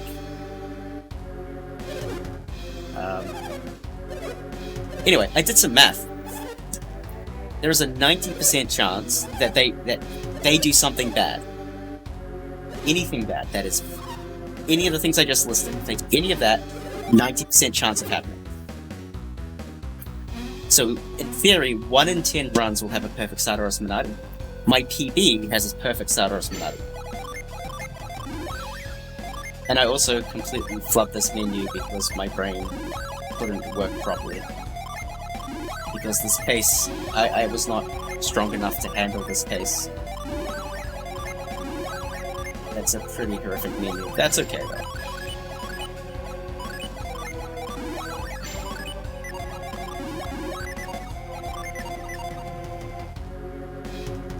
Alright. So like I said, we lost about 30 seconds to gold. Bad gold, but still. But everything's still in play. Anyway, 337, best possible time if Sadaros Minati go perfect. Very particular reason, of course. Very, very particular. We'll come to that. But yeah. So if you've never seen this strategy before, it's called the Courthouse strategy because we're laying down the judgments on Sadaros Minati.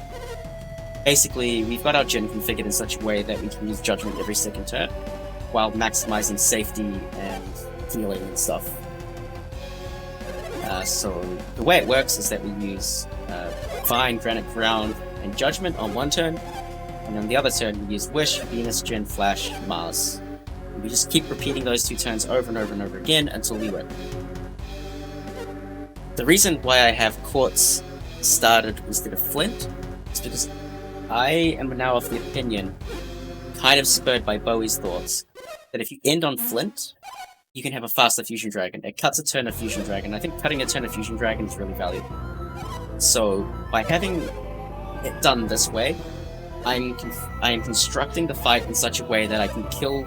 With the perfect fight, I can kill with Flint on Sadaros, and then into the final battle on a Judgment turn instead of a Flash turn. That requires a perfect fight. There are some ways to get around it, but whatever. So like I said, we're grounding Minati so that she can't use Death Size, because Death Size is the worst possible outcome. But if we could use ground on both of them, we would. Haunt. Lucky, no spooky friends. Whew. Close one.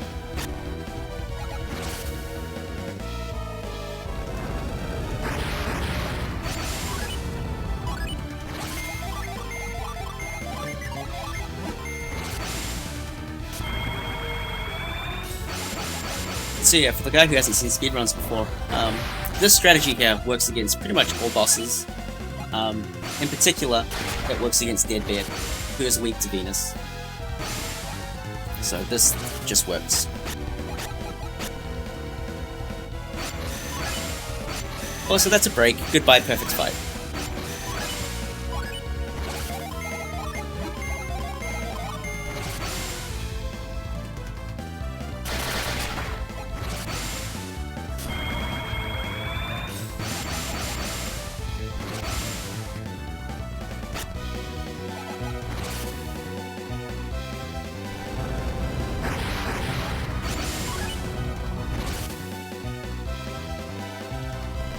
At least the death size didn't proc, right?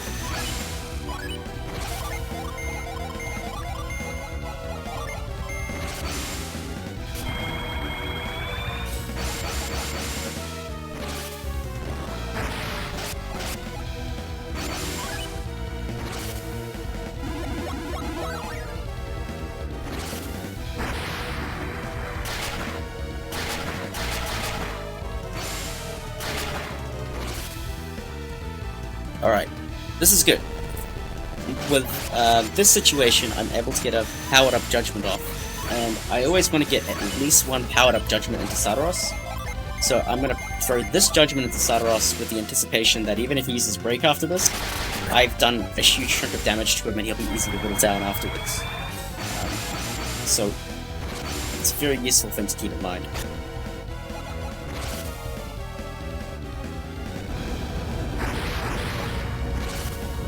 Another Haunt? Ooh, okay. Garrett and Ivan have spooky friends. This is fine.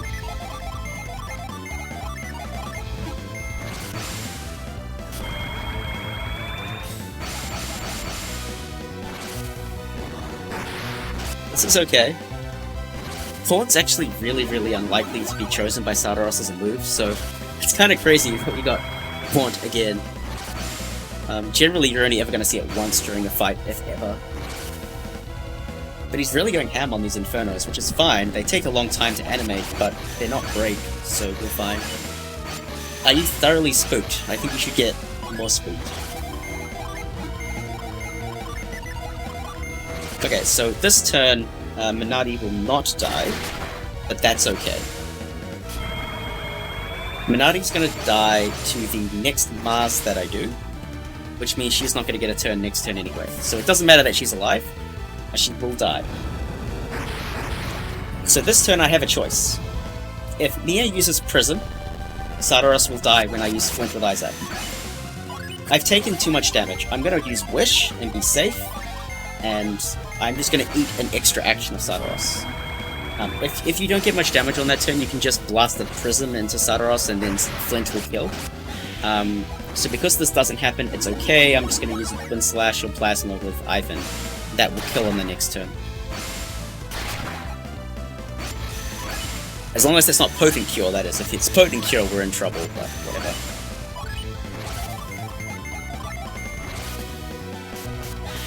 Okay, not a great fight. We got a lot of slow animations, we got a break. That's why we're losing a lot of time. My PB Sadaros Minati was gold without the extra turn, so it was a very good fight. But that's okay. This is in play, though. The 338 is totally in play. Fusion Dragon in PB used break like every second turn, so it was a very slow fight. All that needs to happen is we need to get one boosted judgment off, 3 judgments, and a Boreas. That's it. Easy. The Fusion Dragon's going to do its best to try and stop me, of course. Evil Blessing is the most common way for a run to die. I'm good at commentary and menuing at the same time, but this has already played out. Evil Blessing can kill the run. Because if Isaac gets a spooky ghost and he dies, that is basically I'm losing 2 turns to revive and get back on track. If everybody gets poisoned, then Mia's gonna have to spam Wish a bunch, and I can only use the bell, which is not great. What else is there, Bowie? Severe blow into AoE proc.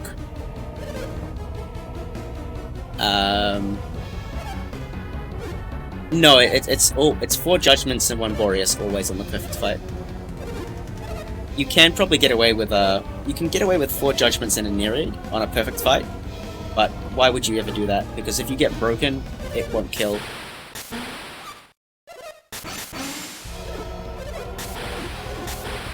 My PB actually, my gold split actually has perfect fight, 4 judgments and Nereid, but who cares?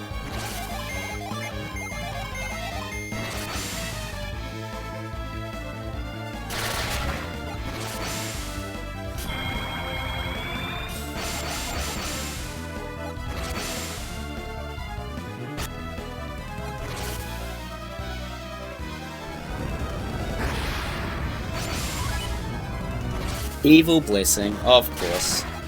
And look at that, Isaac has a spooky friend. Fantastic.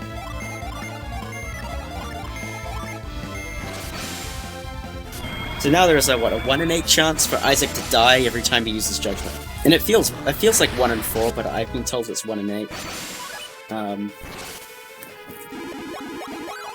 So basically, Isaac needs to survive 2 additional Judgments.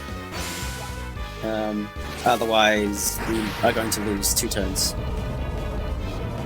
If that happens, that is not great. You're extra spooked. Hell yeah, Thompson.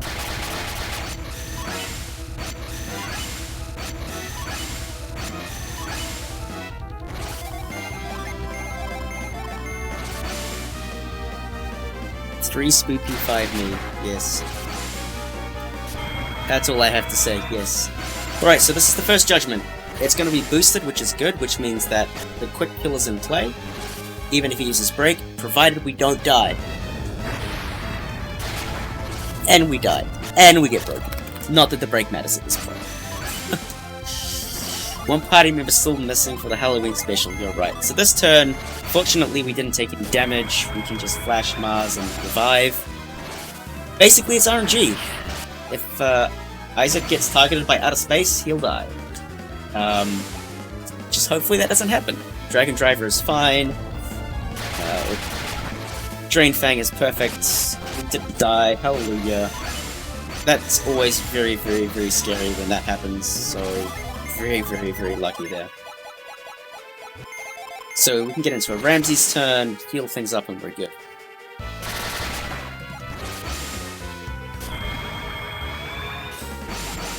You're a moron, okay.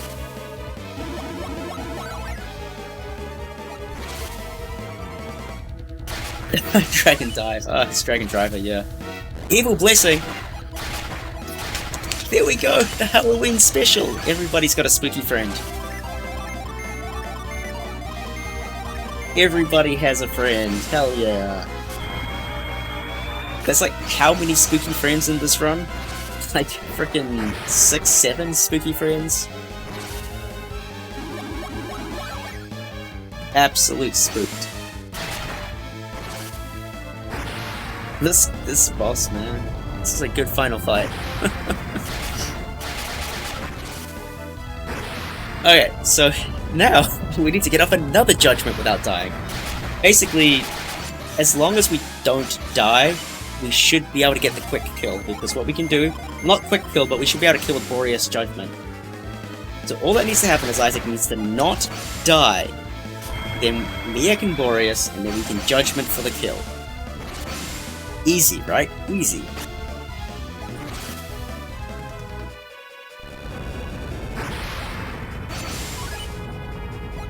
I swear to God, when this happened, my eyes were shut, and I was just waiting for that sound of someone died. Okay, Boreas Judgment, and we're done. Boreas Judgment, and we're done. That's it. That's all there is left.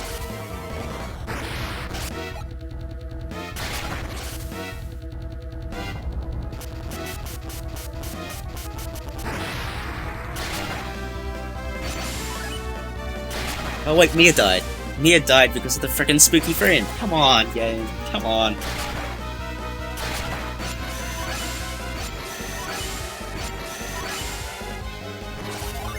There's one play here. It's Cybele and Prey. If Cybele kills, we have a 339. If it doesn't, we're in a lot of trouble. Pretty simple. Let's go, Dinosaur of Time Loss. You can do it, buddy. You can do it. We did it. 339.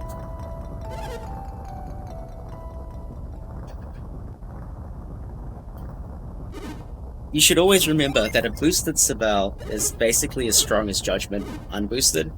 So, with the extra Ramses as well, it more than makes up for the fact that it wasn't a Judgment. And yeah, it was 777, you're right. You're right.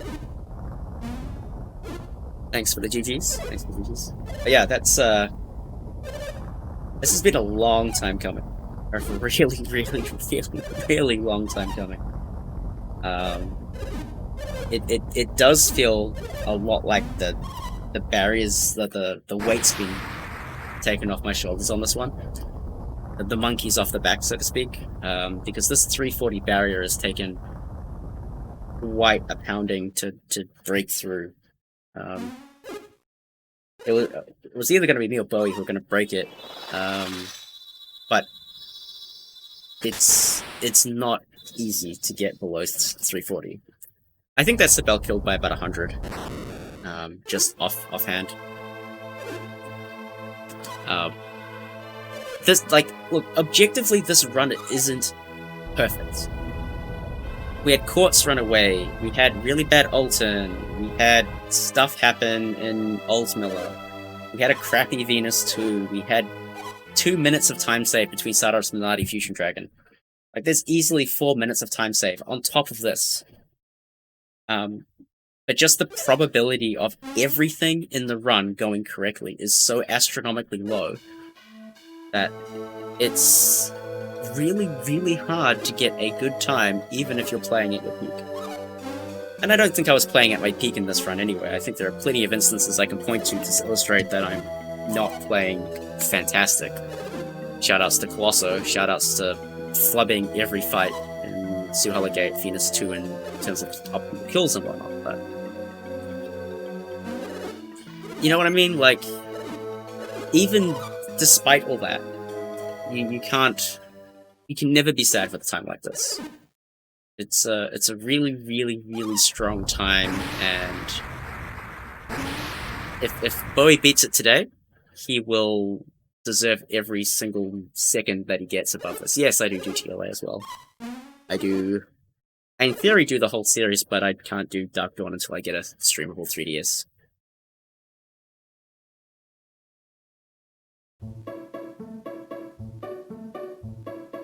Yeah, I mean, I said it way at the beginning of this run, but I think a realistic best time for this category for me is a 336. And I think if you look at the entire run as a whole, you can see why that could be the case. That would still be an insane run that has no real basis for existing. Like, that would be just nutty. But you can understand how that could be in play. Like, save 3 minutes, not hard. Don't even need to save 3 minutes, save 2 minutes and 13 seconds. Well, more than that, you'll see. But you don't have to save that much time. Yeah, I mean, 338 is... It should have been this run if Fusion Dragon just cooperated. It would have been a low 338, but it didn't cooperate, but whatever. Something like that, right? Yeah. You're looking at some kind of new level of optimization to kind of break a 3.6. But then again, a 36 is not perfect either. It's just a really, really solid run with good RNG across the board. Like, you can always get better RNG.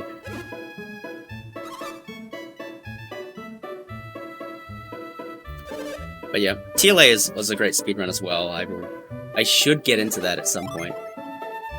Reg has kind of thrown the gauntlet down, and I need to rise to the occasion. A perfect run... I mean, define perfect. Like, in a category like this, a perfect run, like, would be a 3-3-3. That no one's beating a 3-3-3 ever, as far as I'm concerned. There's too much that needs to go right for that to happen. I don't know if I can beat a 5-3-2 rig. Like, don't know if it's even possible. We'll see. We'll see.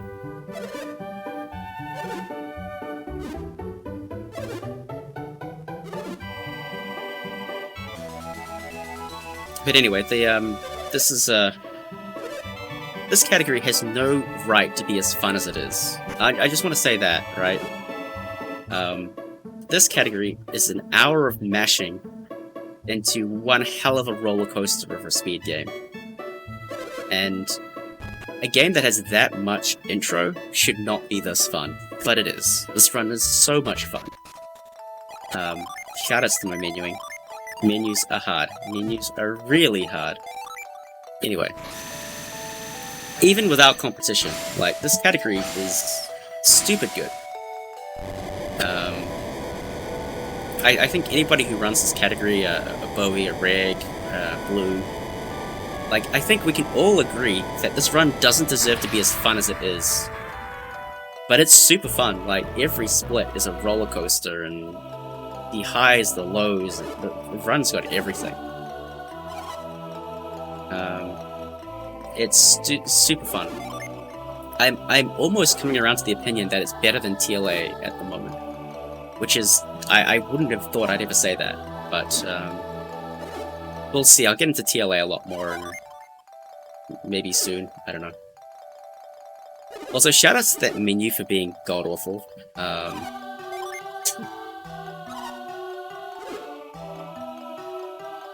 We lost like 5 seconds. 339.17. If Bowie ever gets a 339.16, I'm gonna cry.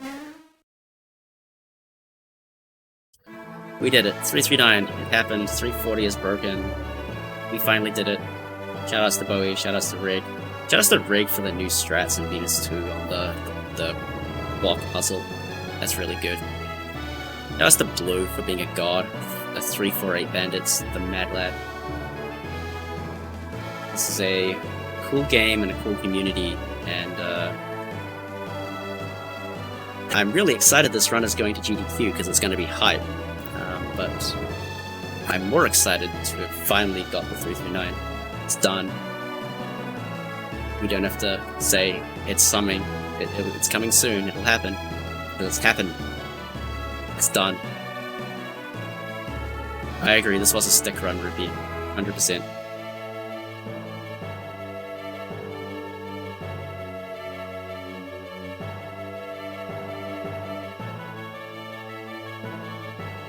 Final form. This isn't even my final form. Ah. Yeah, pretty much. I mean, I can certainly see getting a 337 this year. I think it could happen. This is a relatively low 339 because, like, the last 5 seconds of this run don't count. It should have been a 339.12, but I suck apparently. And I just need to save like a minute 30. On this run, with Quartz fleeing, like... Quartz fleeing Sados from Mighty Fusion Dragon Behave and a worse Colosser, I mean, that's a 337, so... So yeah, I think it could happen. But we're gonna do a lot more, we gotta do a lot more of this category anyway, because gotta get ready for GDQ. So Bowie, whenever you're keen, we can do that race, good sir.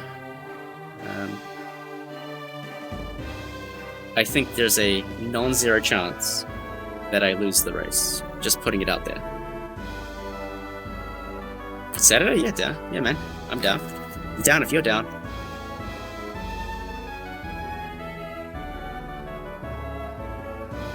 You'll have an advantage because I have to look at houses, so... Golden Sunday. Yeah, we can do Golden Sunday. Whatever you want, man. I'm down. I'm gonna be streaming this weekend regardless, so... I may do a run of TLA just to freshen myself. Yeah, I'm down. Yeah, Golden Sunday, we can do a race. Hype. Just like, in absolute seriousness, like Bowie's runs of late are actually phenomenal, and he could have had 339 3 or 4 times in the last 2 weeks alone. That's incredible. Incredible consistency. And this is despite him never getting 119 Satouruses. Like, what the hell? The dude's actually a machine. Also, we need predictions for in-game time. I think Bowie can get it. I think Bowie will know what it is. Like, I don't know, man. Bowie's got some hocus pocus around that mid-game alt Miller. Like, the dude pumps out the times, so just factory good times. It's amazing. Oh yeah, no save. Yay, we did it.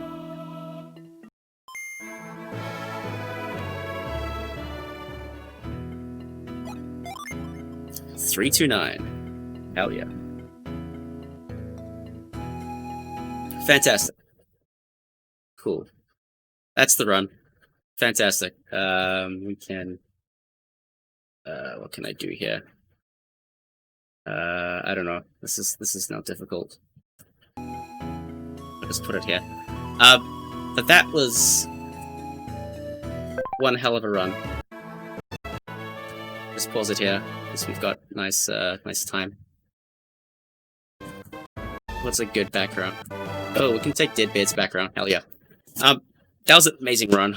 The perfect Suhala is nuts. The 118-24 Sadaros is nuts too.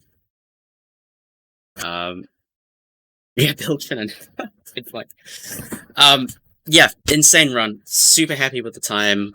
Also not happy with the time. Hey, Spellman, how you doing? Because I know all the places it can be improved, but with the amount of time we've thrown into this damn game to finally break that barrier, you know, you sleep well after a time like this, even if you know there's improvement to be had. So it's you know, it's a special moment in the community. So yeah, very, very proud.